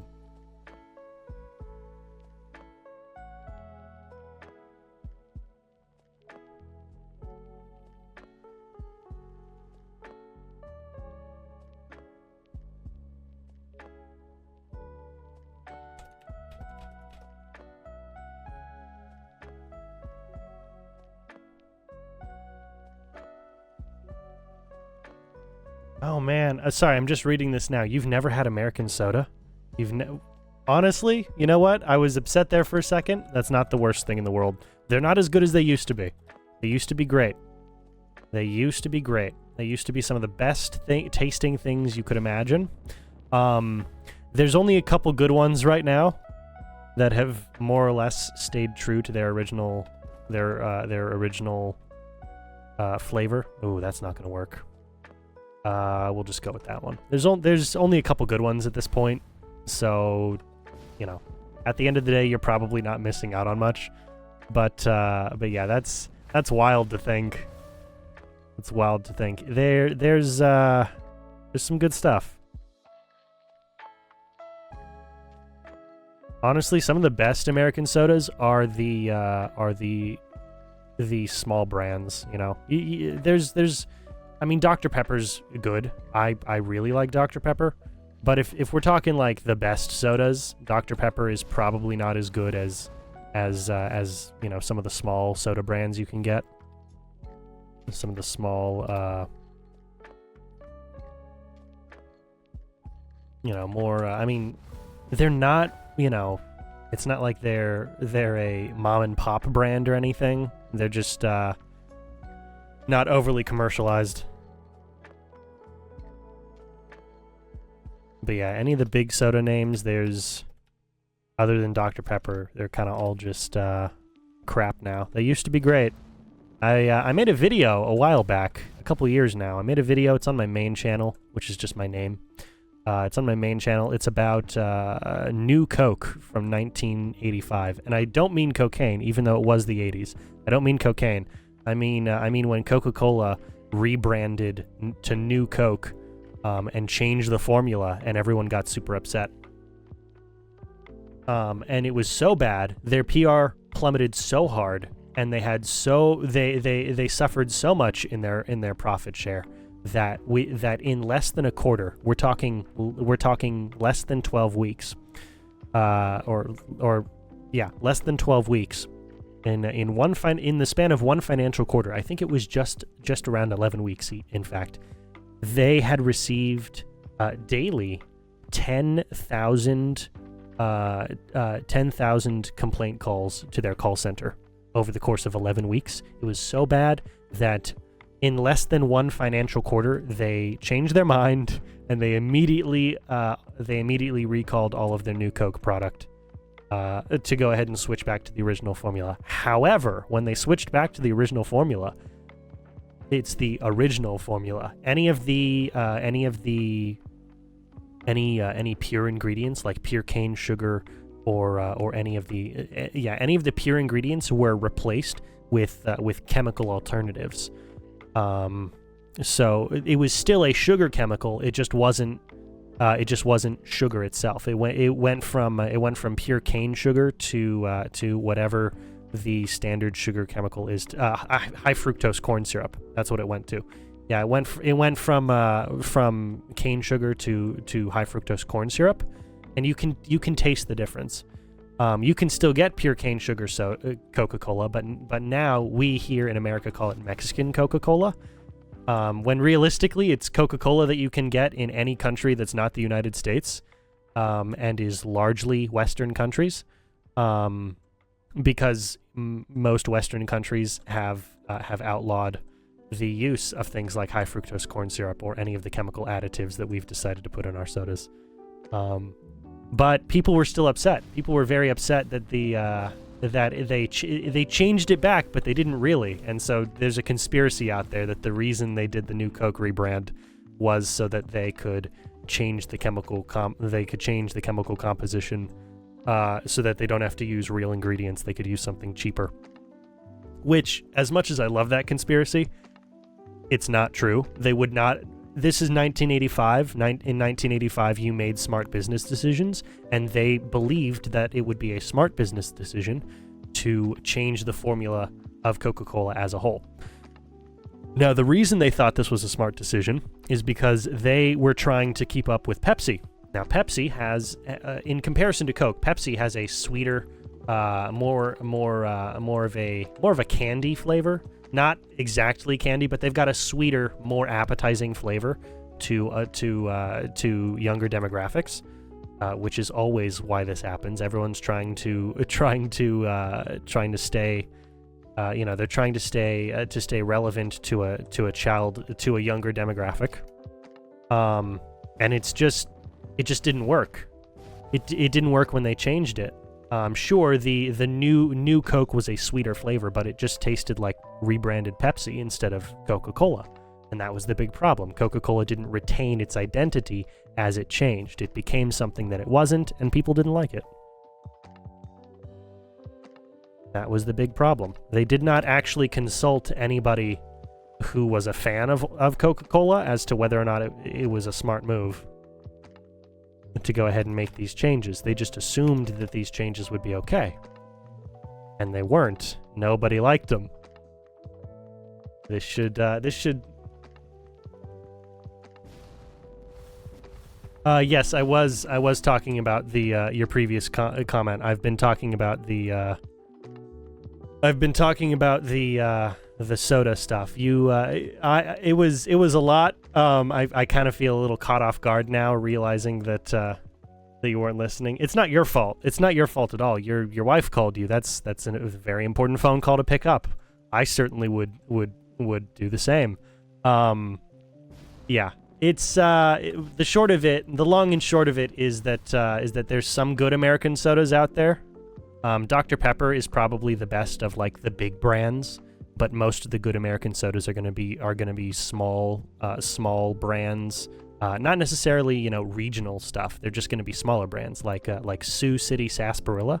If you like more of a sarsaparilla or root beer flavor, that one's a pretty solid one. But the general rule with sodas is that the smaller the brand, generally the better the flavor is going to be, because they can afford to spend the money on on real ingredients and just have a slightly higher price. But that got me onto the topic of Coca-Cola and how they changed their formula in 1985, and everyone hated it so much that Coca-Cola, over the span of one financial quarter, they went back to the original and were very sorry and made it very clear to their audience that we're very sorry we did this. This was a mistake. We're sorry. This won't happen again. But one thing that they did do is they changed the ingredients. So Coca-Cola Coca-Cola here in the United States no longer uses pure cane sugar. They use high fructose corn syrup and a bunch of other chemical additives. And that was, and so now there's a conspiracy. There's a lot of people that believe the only reason that New Coke was launched, which was essentially Coca-Cola's version of Pepsi, that was launched to replace Coca-Cola. A lot of people have the idea that was only done so that they could reintroduce the original Coca-Cola flavor with cheaper ingredients. And the reality of the situation is that it was 1985. People actually tried to make smart business decisions in 1985. So more likely than not, this was a marketing error. This was a massive PR nightmare, and this was an error in your advertising and PR department, in your marketing department, who did not actually consult people who were fans of the original flavor of Coke, and thought, yeah, it's okay, we can totally replace this. People won't be upset. It's I mean, I would say this is rather similar to certain other organizations doing this today, for different industries, but it's very telling. It's very telling. But yeah, that's what happened during the cola wars of the 1970s and 80s. It was a wild time. I had a lot of fun making that video. If you are inclined to go and watch it, It's on my main channel on YouTube, which is just my channel name. It's the same name as my Kick channel here. That was a lot of fun. That's probably my favorite video to make. That was probably one of my favorites. It was an early video. I was not entirely sure what I was doing. But it was a lot of fun. All right, we have about an hour left for the day. An hour and 5 minutes. And there's no way we're getting all of these done today. I might as well just work with what I've got and go from there.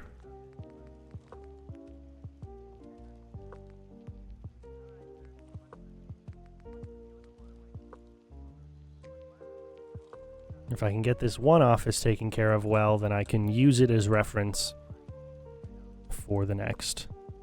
I really just needed to make sure that the big physical objects were in place in a certain way.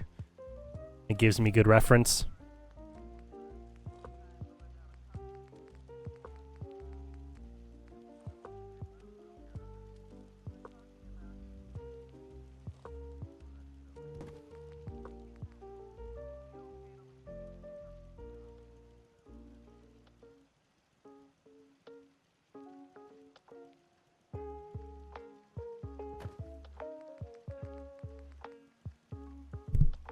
Oh, sorry, bumped the mic. Bumped the mic. That happened a couple times when I was recording the video yesterday. There are some sections where my audio clips in the video because I did not have my headphones on because I thought that the headphone look was not really what I wanted for that video. It was full face cam the whole time. So the headphones kind of didn't make a whole lot of sense for that video, but there were a few locations where the audio clipped, and it was very late in the evening, and I did not have the energy. I did not have the energy to go back and re-record them. But that's because I got very animated and I moved away from the mic. I would talk out here and I would make movements and I would bump the mic a couple times, and it was, yeah, I've got to work on that. Usually when I make videos, I write a script down, record the audio, and put visuals to the audio. But, no, not for that one.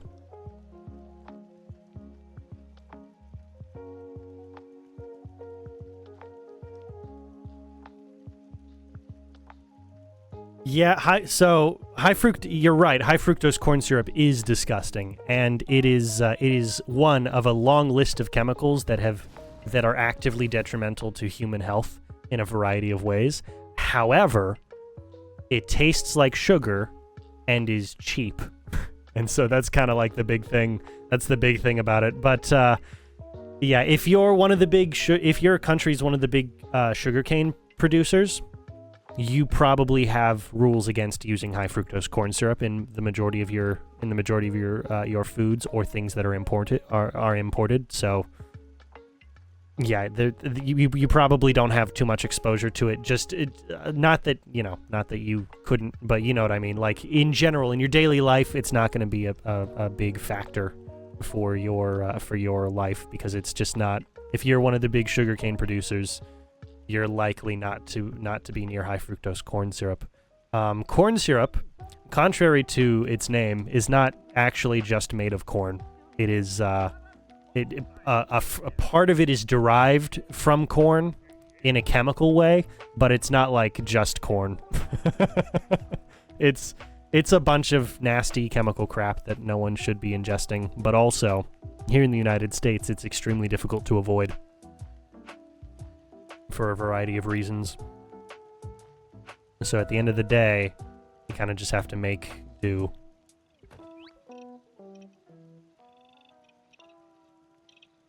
Well, that sounds awesome, actually. Sugarcane ethanol. No, that makes perfect sense. That makes perfect sense. Of course. That's really cool. I like that. I like that that sugarcane is used in that way. That's actually really interesting. Now that I didn't know. I did not know sugarcane was involved in the ethanol process.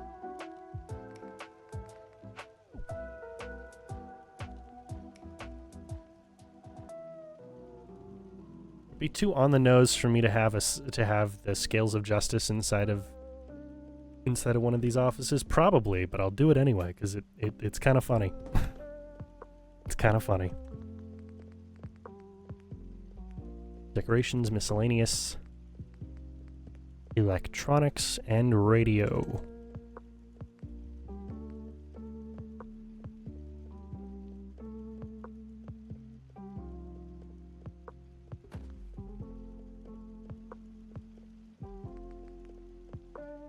Also go ahead and put one of these down.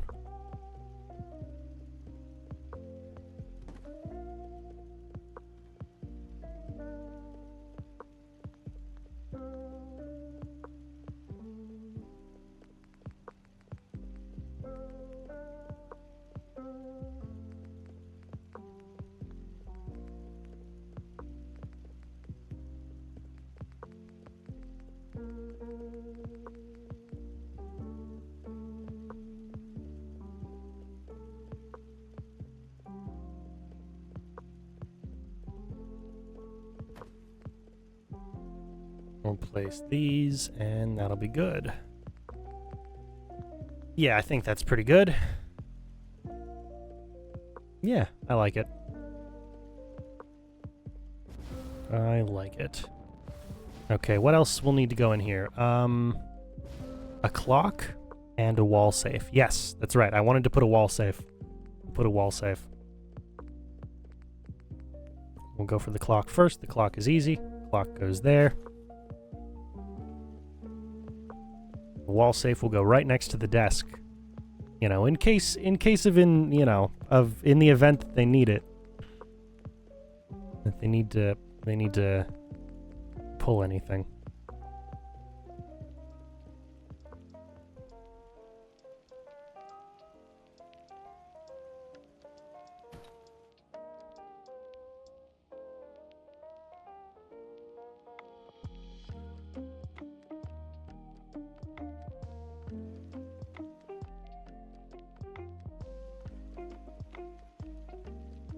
All right, cool.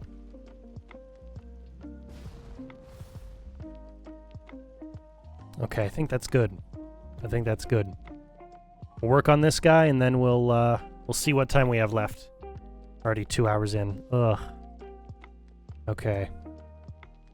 Let's put the chairs down first. The chairs should be easiest.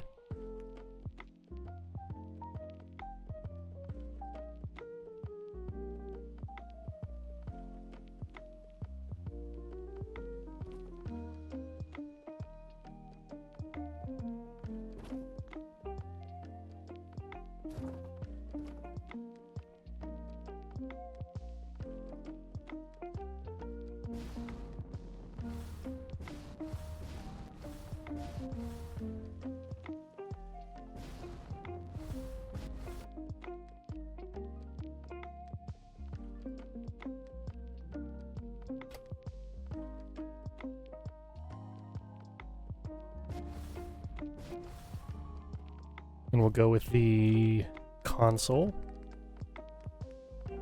Or terminal, rather. That's right, not console.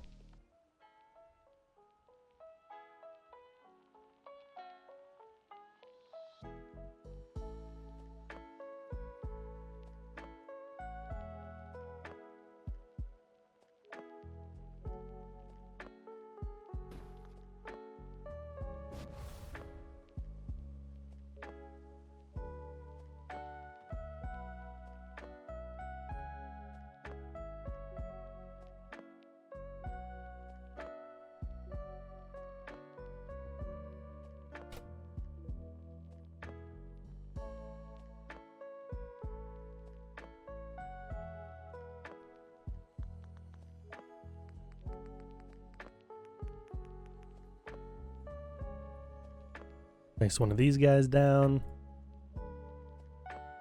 Is that on the table? Ooh, yeah, it is. Good. I was worried it was gonna be falling off the table there. Okay, that's fine. Want one of you. It is very cliche, but we are definitely placing the scales of justice on top.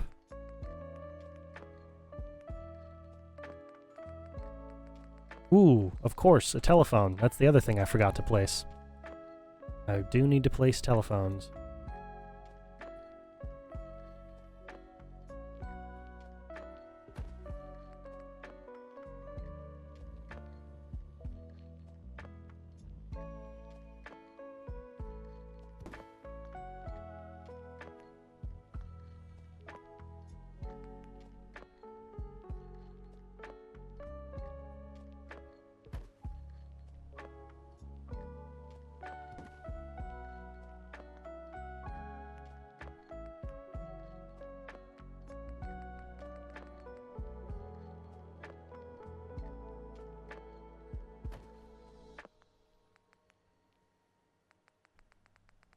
I'm gonna go ashtray.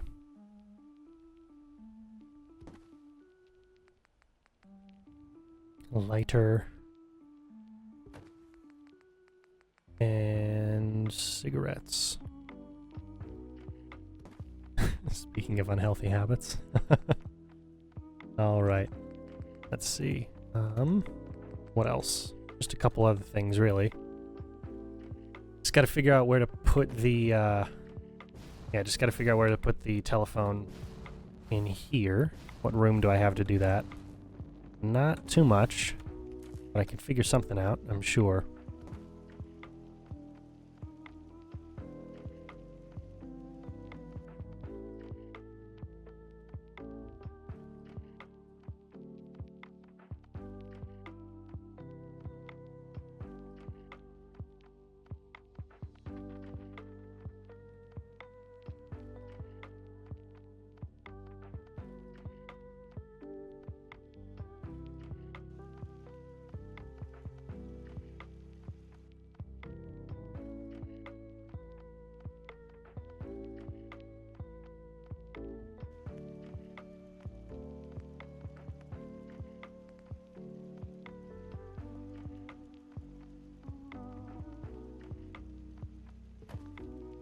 Yeah, there we go. A properly cluttered desk. It shouldn't be clean. It should be messy. It should be full. Looks good. I like it. I like it a lot. Okay. These guys are the guys in charge. It should be that they have the most paperwork to do. And have the most, they've got the most responsibilities placed on their shoulders. It makes the most sense, at least. Not saying that's how it works in the real world. That's just, you know, the hope.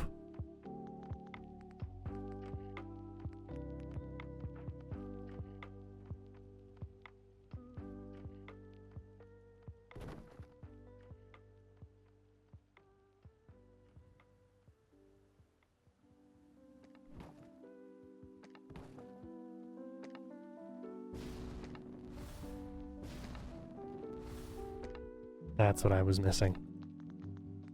Glad I checked.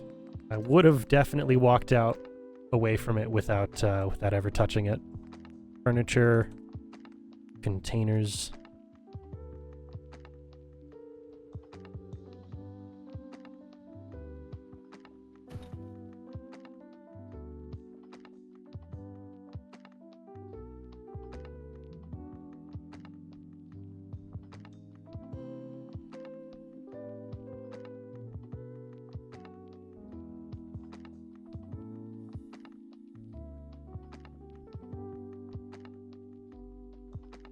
There we go. I like it. I like it a lot. Okay. We need a clock on the wall. And I think that's everything.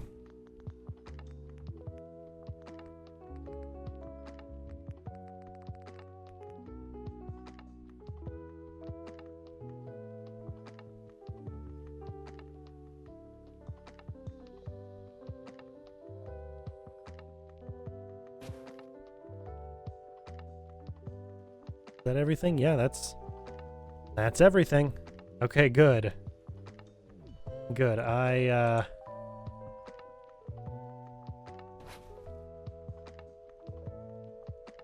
place you there. That's all good. Okay.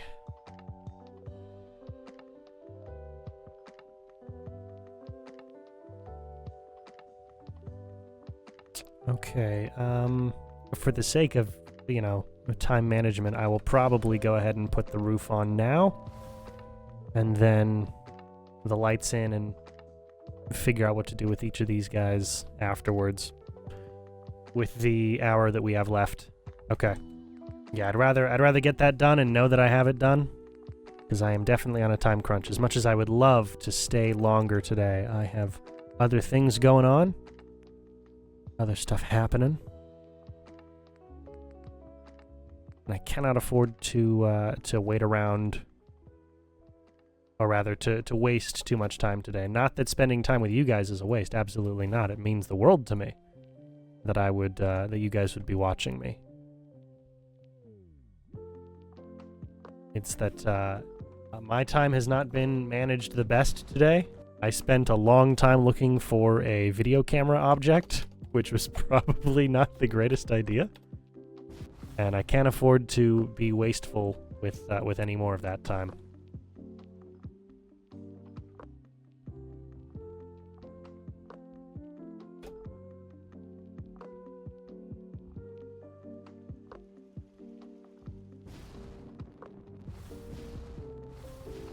Okay, good.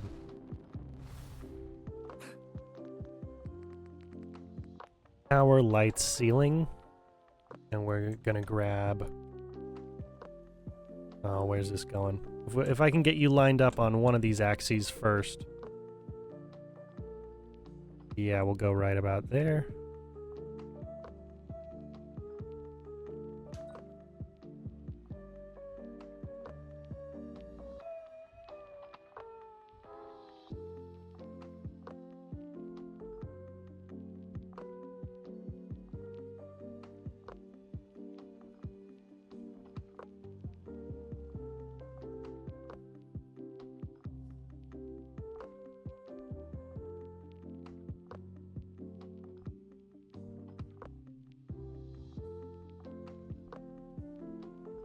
Let's get the other guy lined up, which would be easier if I just went like this.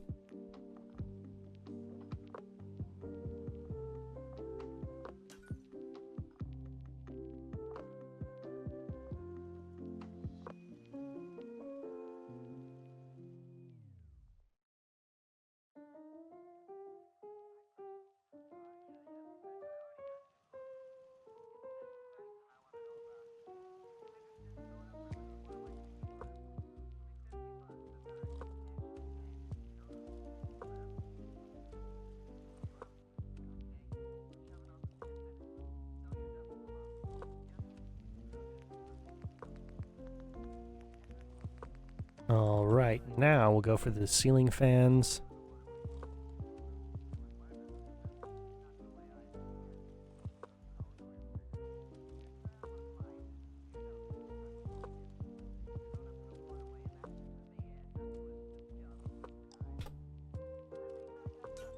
There we go. And one more.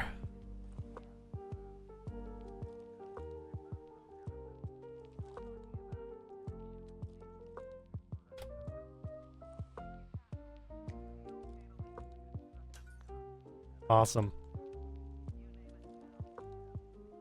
Awesome. Laggy, but great. I'm happy. I'm happy with it. Alright, well, let's get those doors in.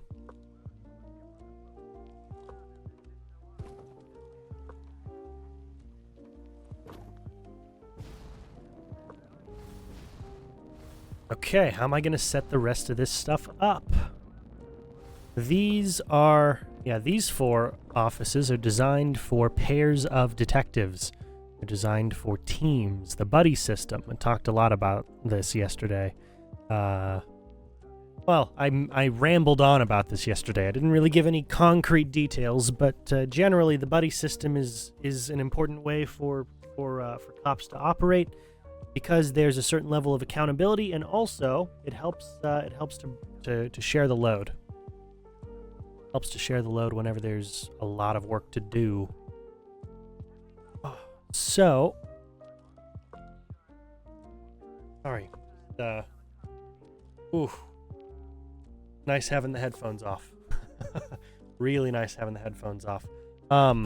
So that's what we're designing these for today.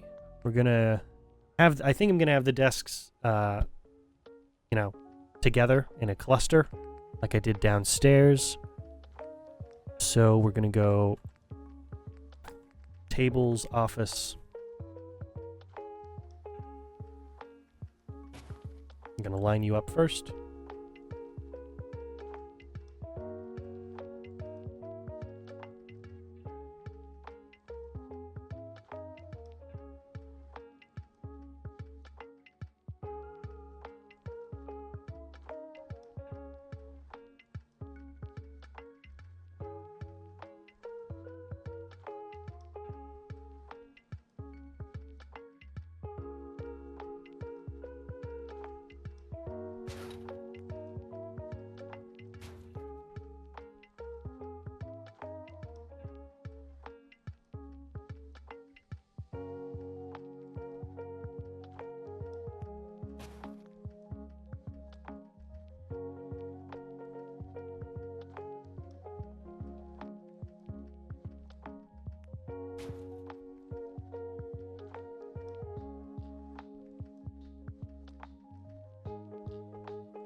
Okay. On the XY axes, these are all lined up properly. Ah, yes. I've still got 2 more I need to place, don't I?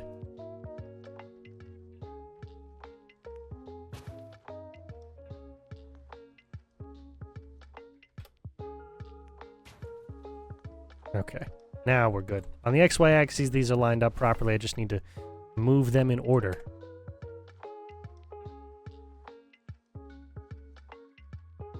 No, I'll change this one's angle.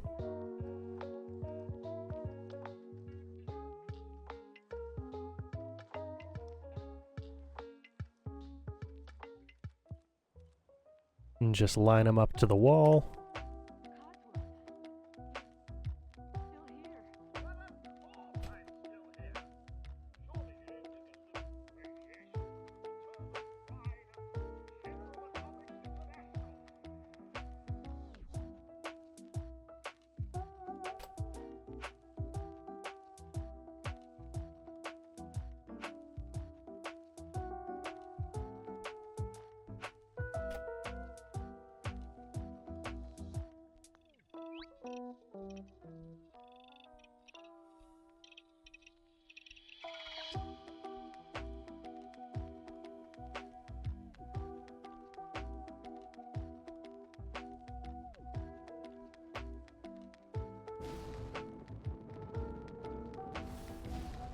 All right, well, that looks like it's going to be a little bit of a challenge. But is it a worthwhile challenge? I don't know. I don't know if that's going to be a worthwhile challenge at all, really.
Okay, yeah, that'll...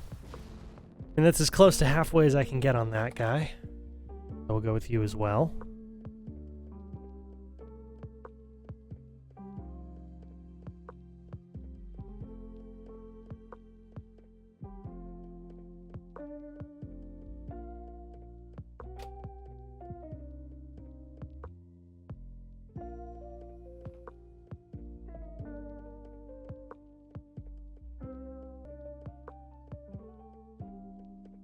Is that good? I think that's as close to good as we can get.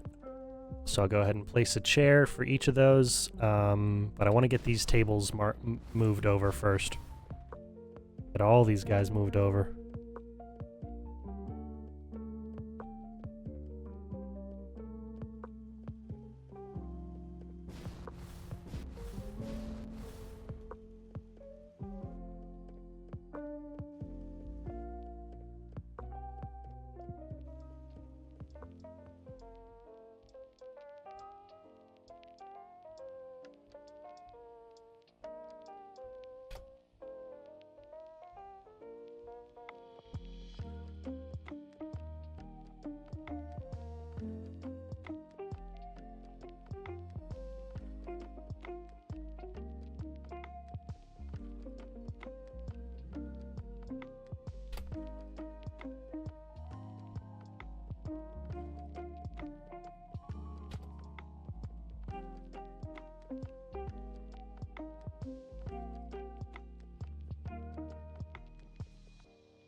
Oh, come on.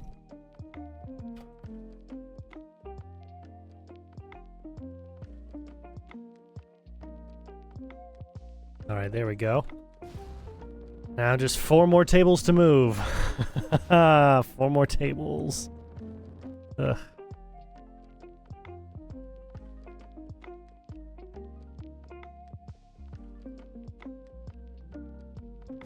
Actually move one over here? Yes, I did. Good.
Yeah, the hitboxes for these are terrible. Come on.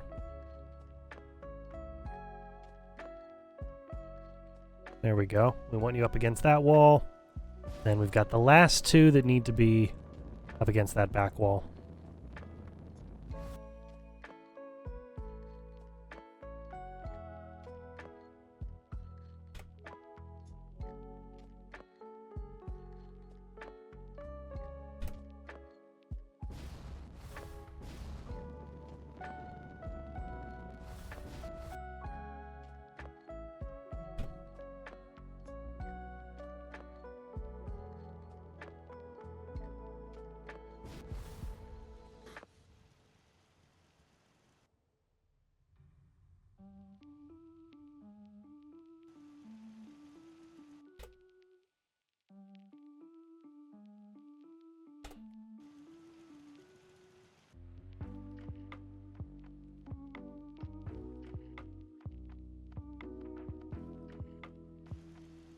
Alright.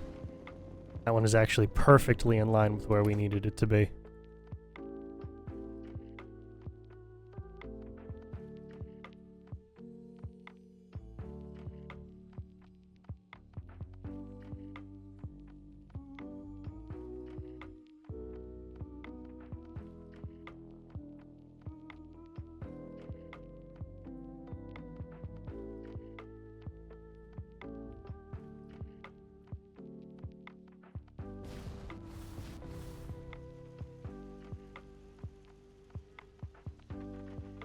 Great.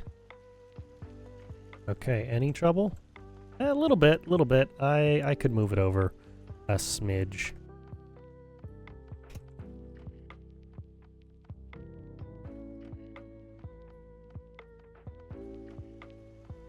Yeah, that's much better. That's much better. Okay, cool. Cool. That's all the desks. And that's kind of the big thing I needed to worry about there.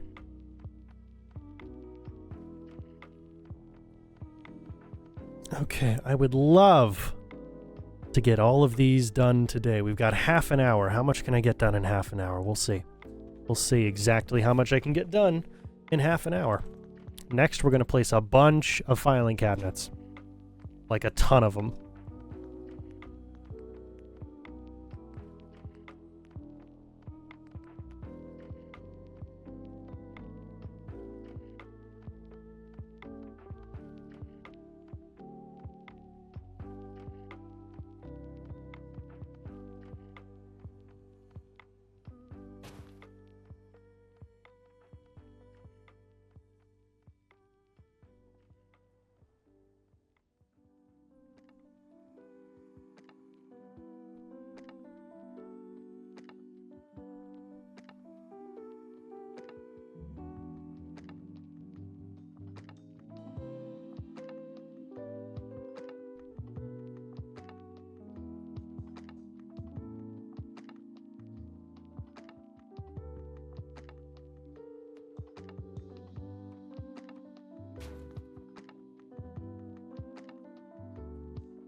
All right, that should be all good.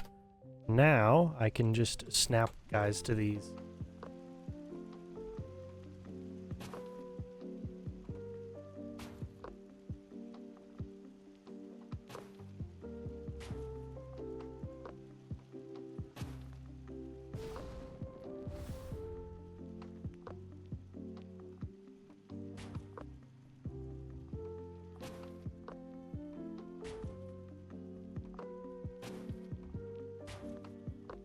Awesome. Oof.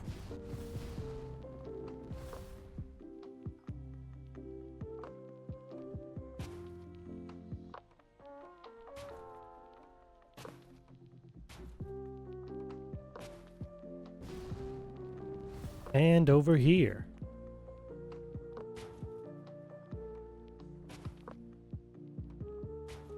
And I guarantee you, if I used mathematic principles, I could make that entire process so much easier for myself.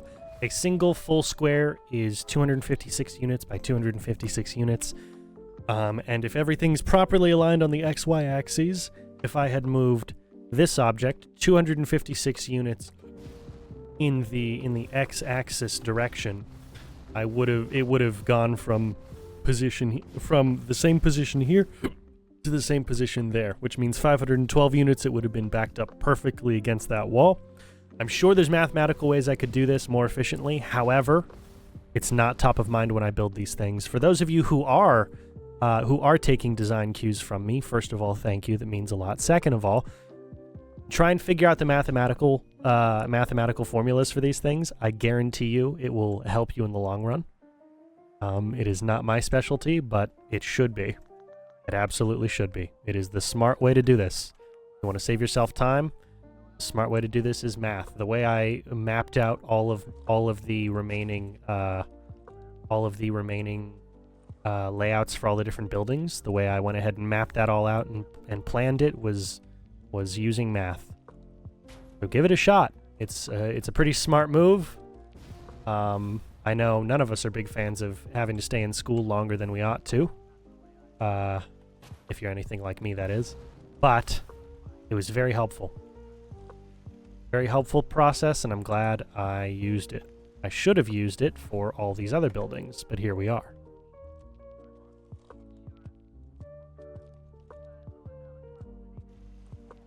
All right. We have half an hour left. Well, 28 minutes, but still, half an hour left.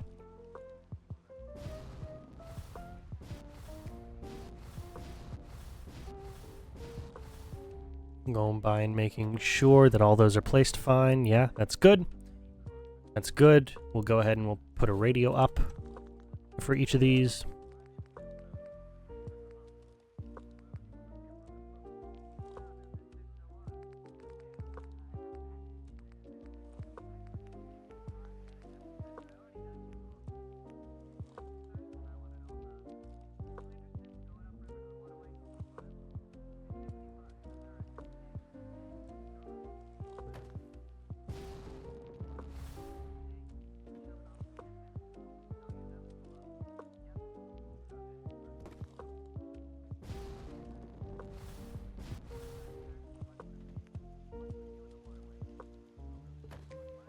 Alright, it's getting annoying, this weather and time of day. So we'll change that here in just a second.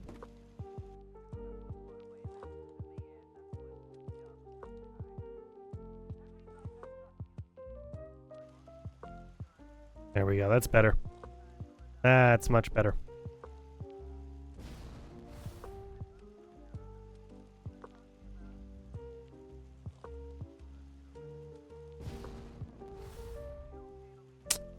Now what else is going to go up here? We're going to place...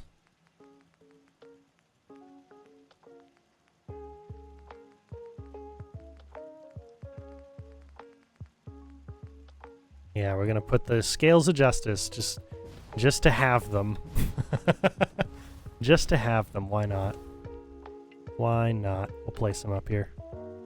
Oh, come on. Stay on target.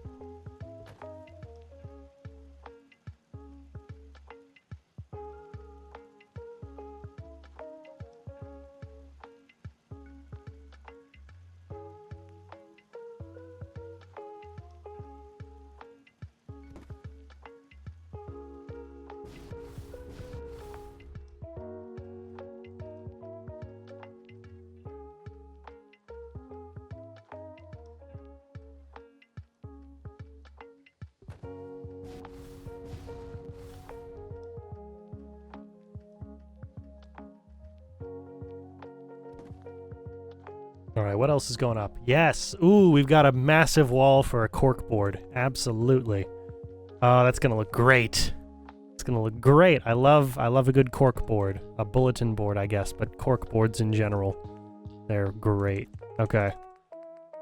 Let's get that going. All the way back here.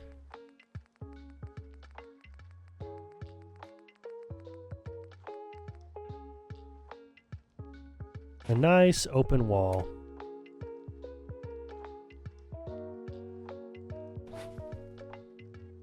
Beautiful.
All right, good.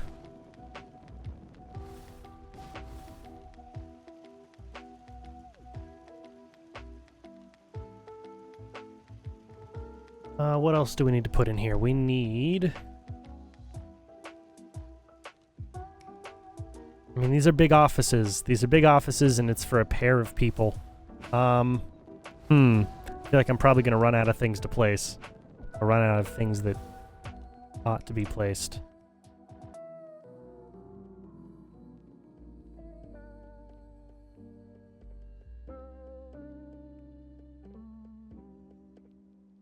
I've got no idea. So how about we just work on the desks? Yeah, how about we work on the desks? We'll place all the chairs and all that kind of stuff.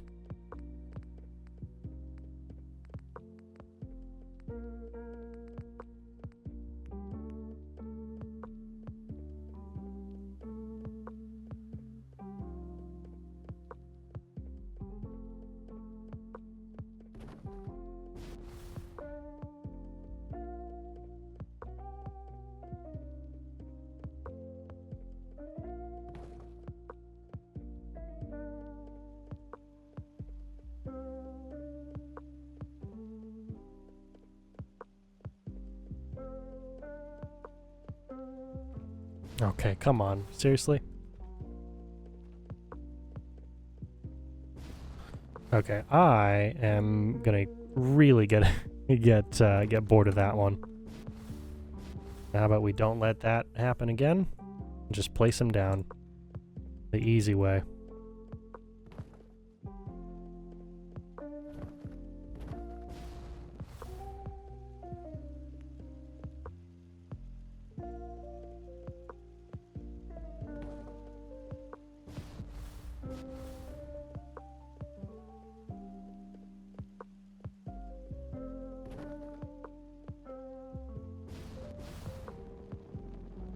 Two more, thank God.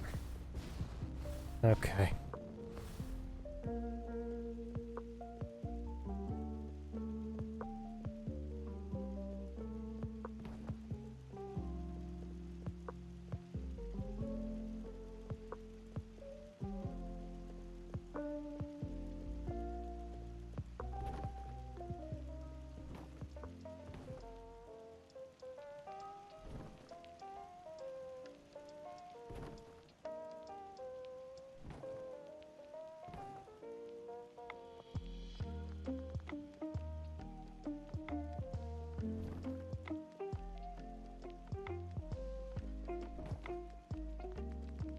Now the terminals, and just to get that out of the way, Homemaker, power, miscellaneous. These are the annoying objects to place. Everything else is fine. We can go about it the same way we did downstairs.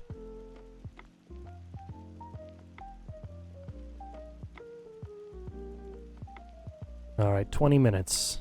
20 minutes. I think we've got this. I think 20 minutes is enough time. I might just leave the center space open, you know? People are gonna need room to go ahead and, you know, spread out boxes of evidence for whatever case they're working on, or they're gonna need. And they need space. They need space. They need to be able to walk around, to think on their feet, all kinds of stuff. Sometimes walking around and working on a project, or just spreading out all of the different problems, really does help in the process of solving different problems. I myself, whenever I come up against a problem that I really need to think about a solution to, always go the route of taking walks and using an audio recorder to lay out all the information that I currently have on the subject, whatever it happens to be. Works well for me. Works well for me.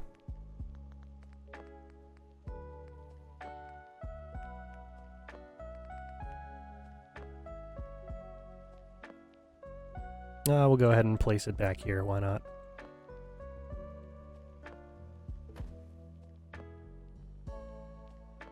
And place it on the back wall.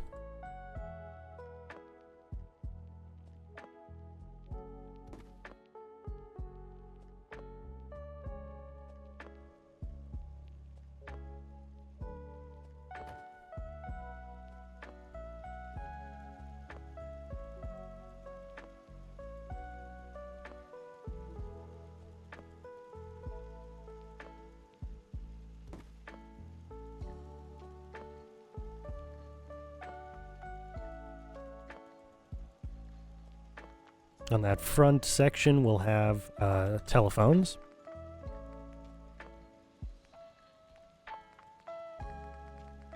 Just trying to get these big objects out of the way, because I know they're going to be annoying later if I don't get them done now.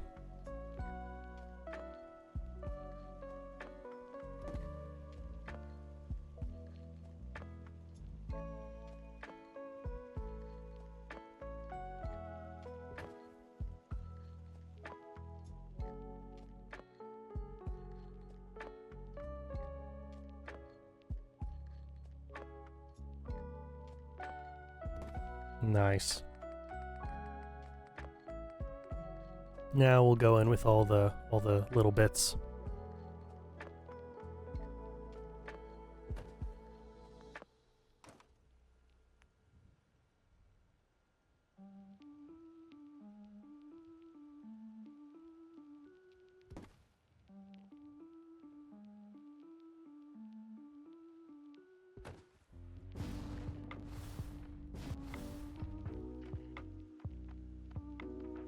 Come on.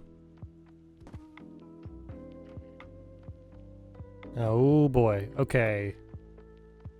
17 minutes. Well then. I'll see what I can do. 17 minutes. Can't go overtime, really. So if the last thing I have to do after I complete these, and we don't, if the one thing I leave uncompleted in these last 17 minutes is putting a roof on this section, I'm just gonna do that off camera, and I'll take the screenshot and get that prepped for the VOD, because it would be nice to have this done today. Otherwise, tomorrow's stream will be split between like half an hour of finishing this guy up and then whatever else we're doing. And I think that would just be, I don't know, I'd like to dedicate the whole stream to what our next project is. Even if I don't want to say what our next project is right now.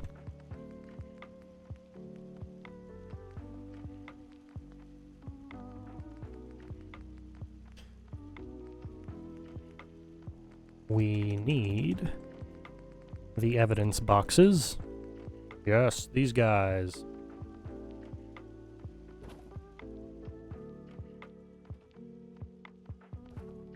Place them in between the computers, because that's honestly a pretty solid use of empty space.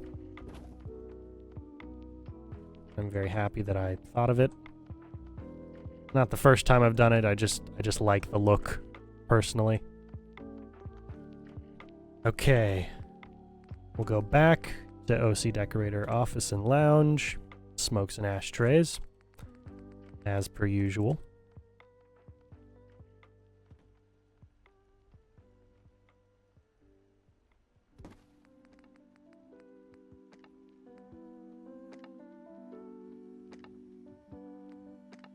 Okay, come on. That's not what I meant.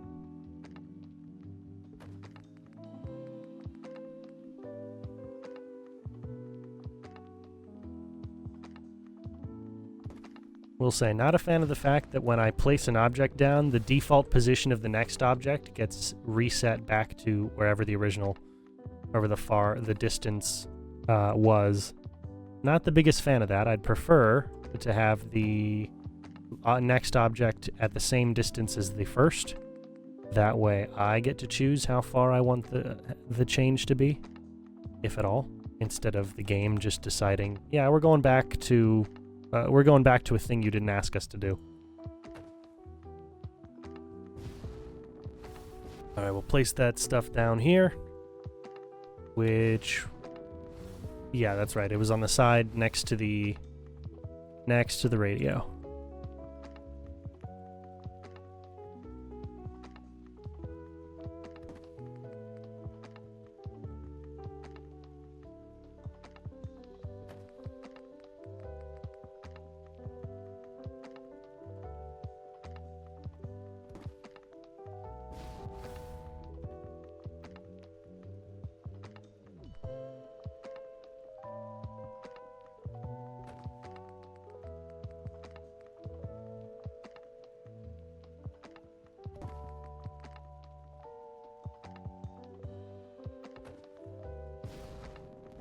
I like that I'm making the assumption that every single police officer and detective smokes, like, heavily.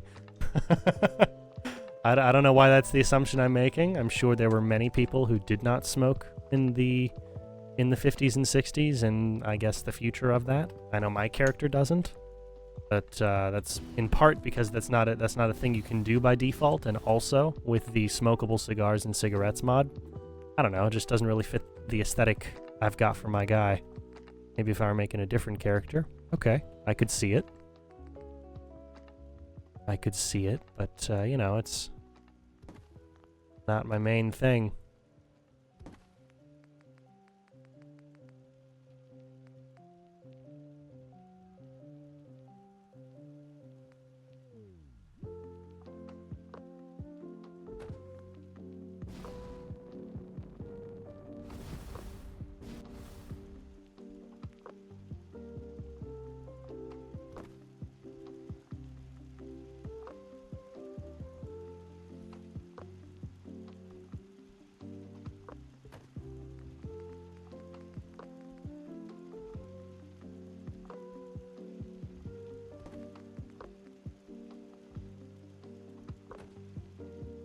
And everyone's got a different way that they configure their setup.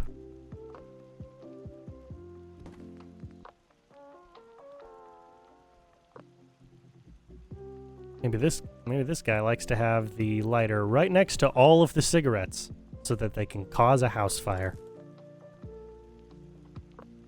Maybe that's their thing.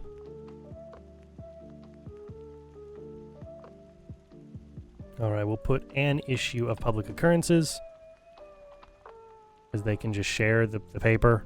It's not that bad. Then we'll put some case file info.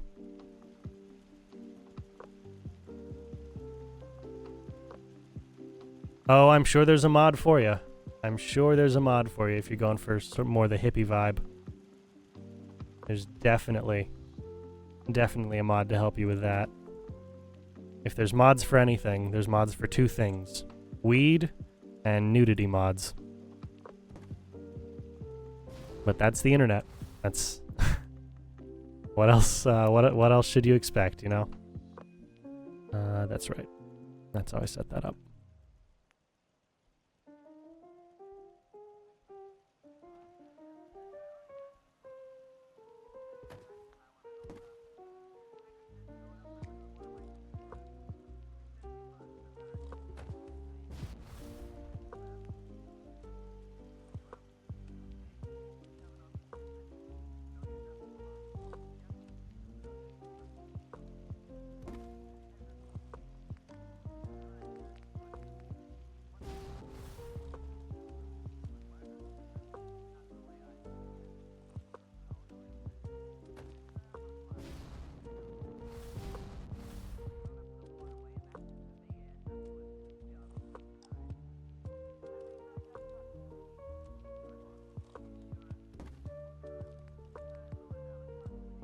All right, we are so close to finishing both our time and these offices, which is perfect timing for us.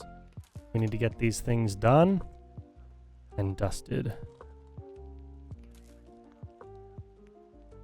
Guess I'll have to put a case file on this side now.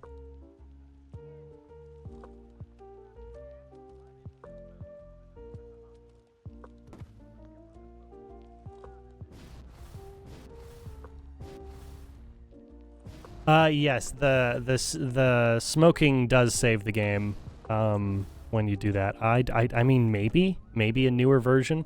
I probably don't have the newest version of the smokable cigars and cigarettes. Maybe a newer version does have that. It would not surprise me at all.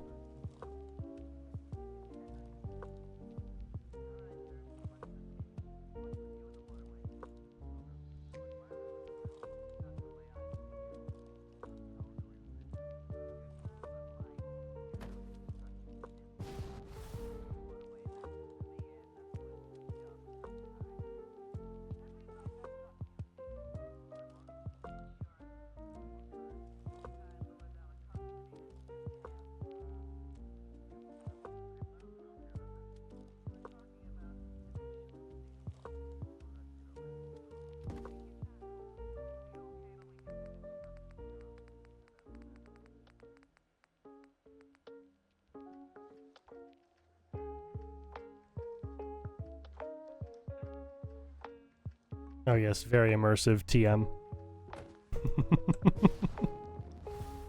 Very. All right, I think that's everything. Oh, okay, that's all the big stuff at least. Oh, that's great. Okay, that's all the big stuff. Now I'll just put some cardboard boxes up against this section, and I'll put on the roof. Yeah. Okay. Ugh. Finally, thank the Lord.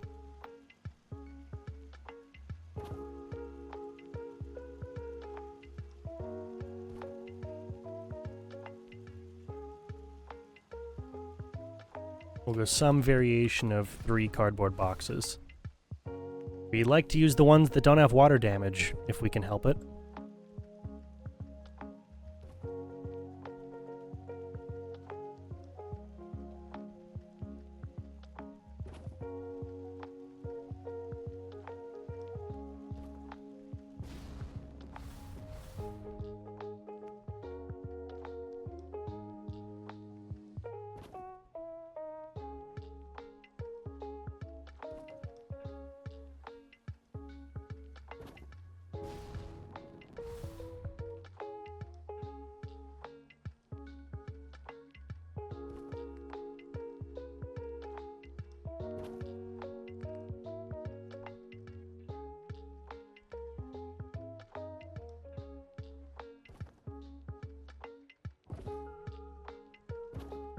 That's good.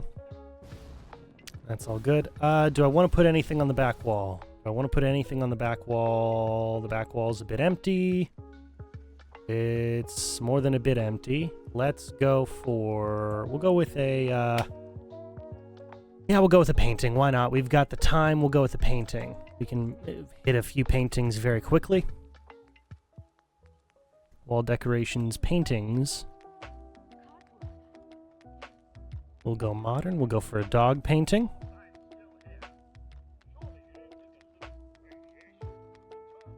There we go.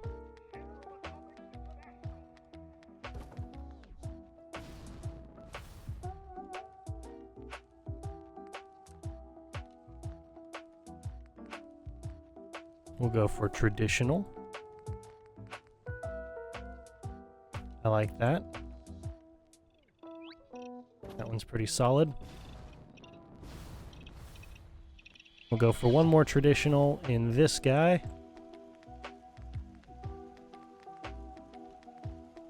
That's a nice one. I like the colors on that one. We'll go for one more modern.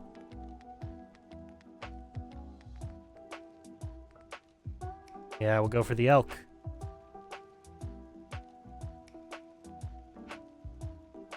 Is that a moose? either way. I think it's a moose. I think the body shape, yeah, that's more moose than anything else.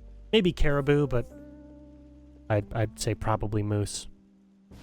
Not that I would know. I'm not a hunter myself. I don't know all of the intricacies of and differences between them.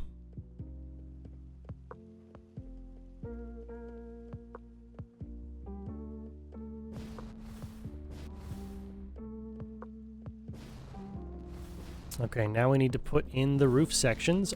After of course, we put in the doors and the lights. Okay, we are really coming close here. The doors and the lights.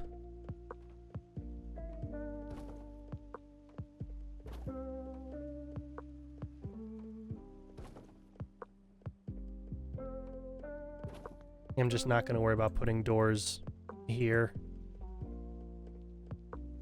Yeah, that'll be okay.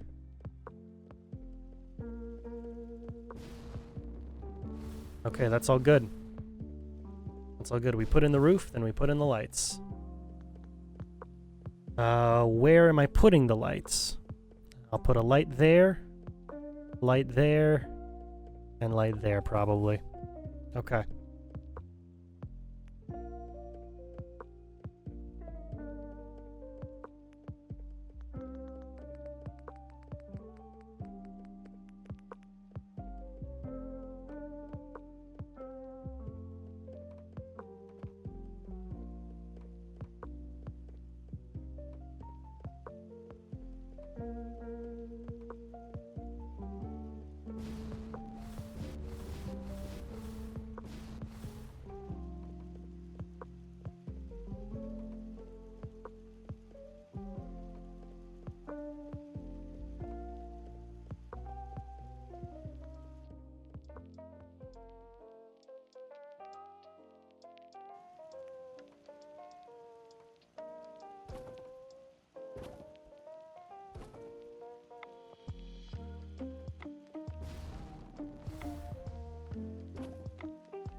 So close here. Oh, so close. Oh, come on.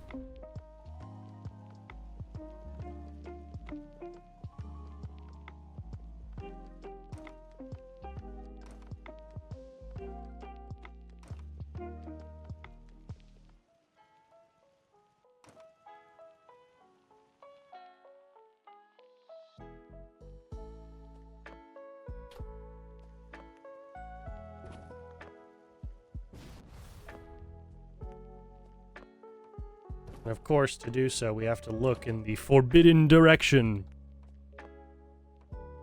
Which I'm not the biggest fan of, but okay. That's how it works. That's how it works. I get it.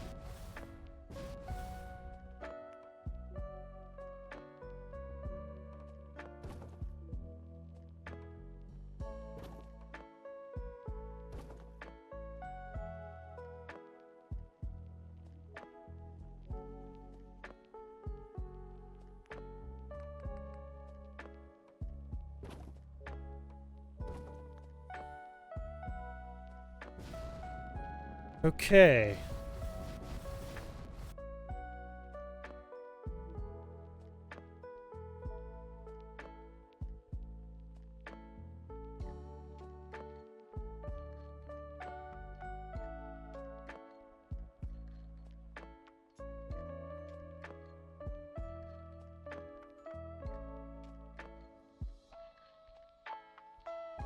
And we use those guiding lines to build up the box at the top. Okay.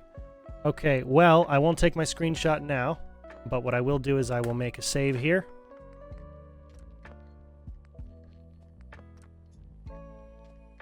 I'll make 2 saves, just in case.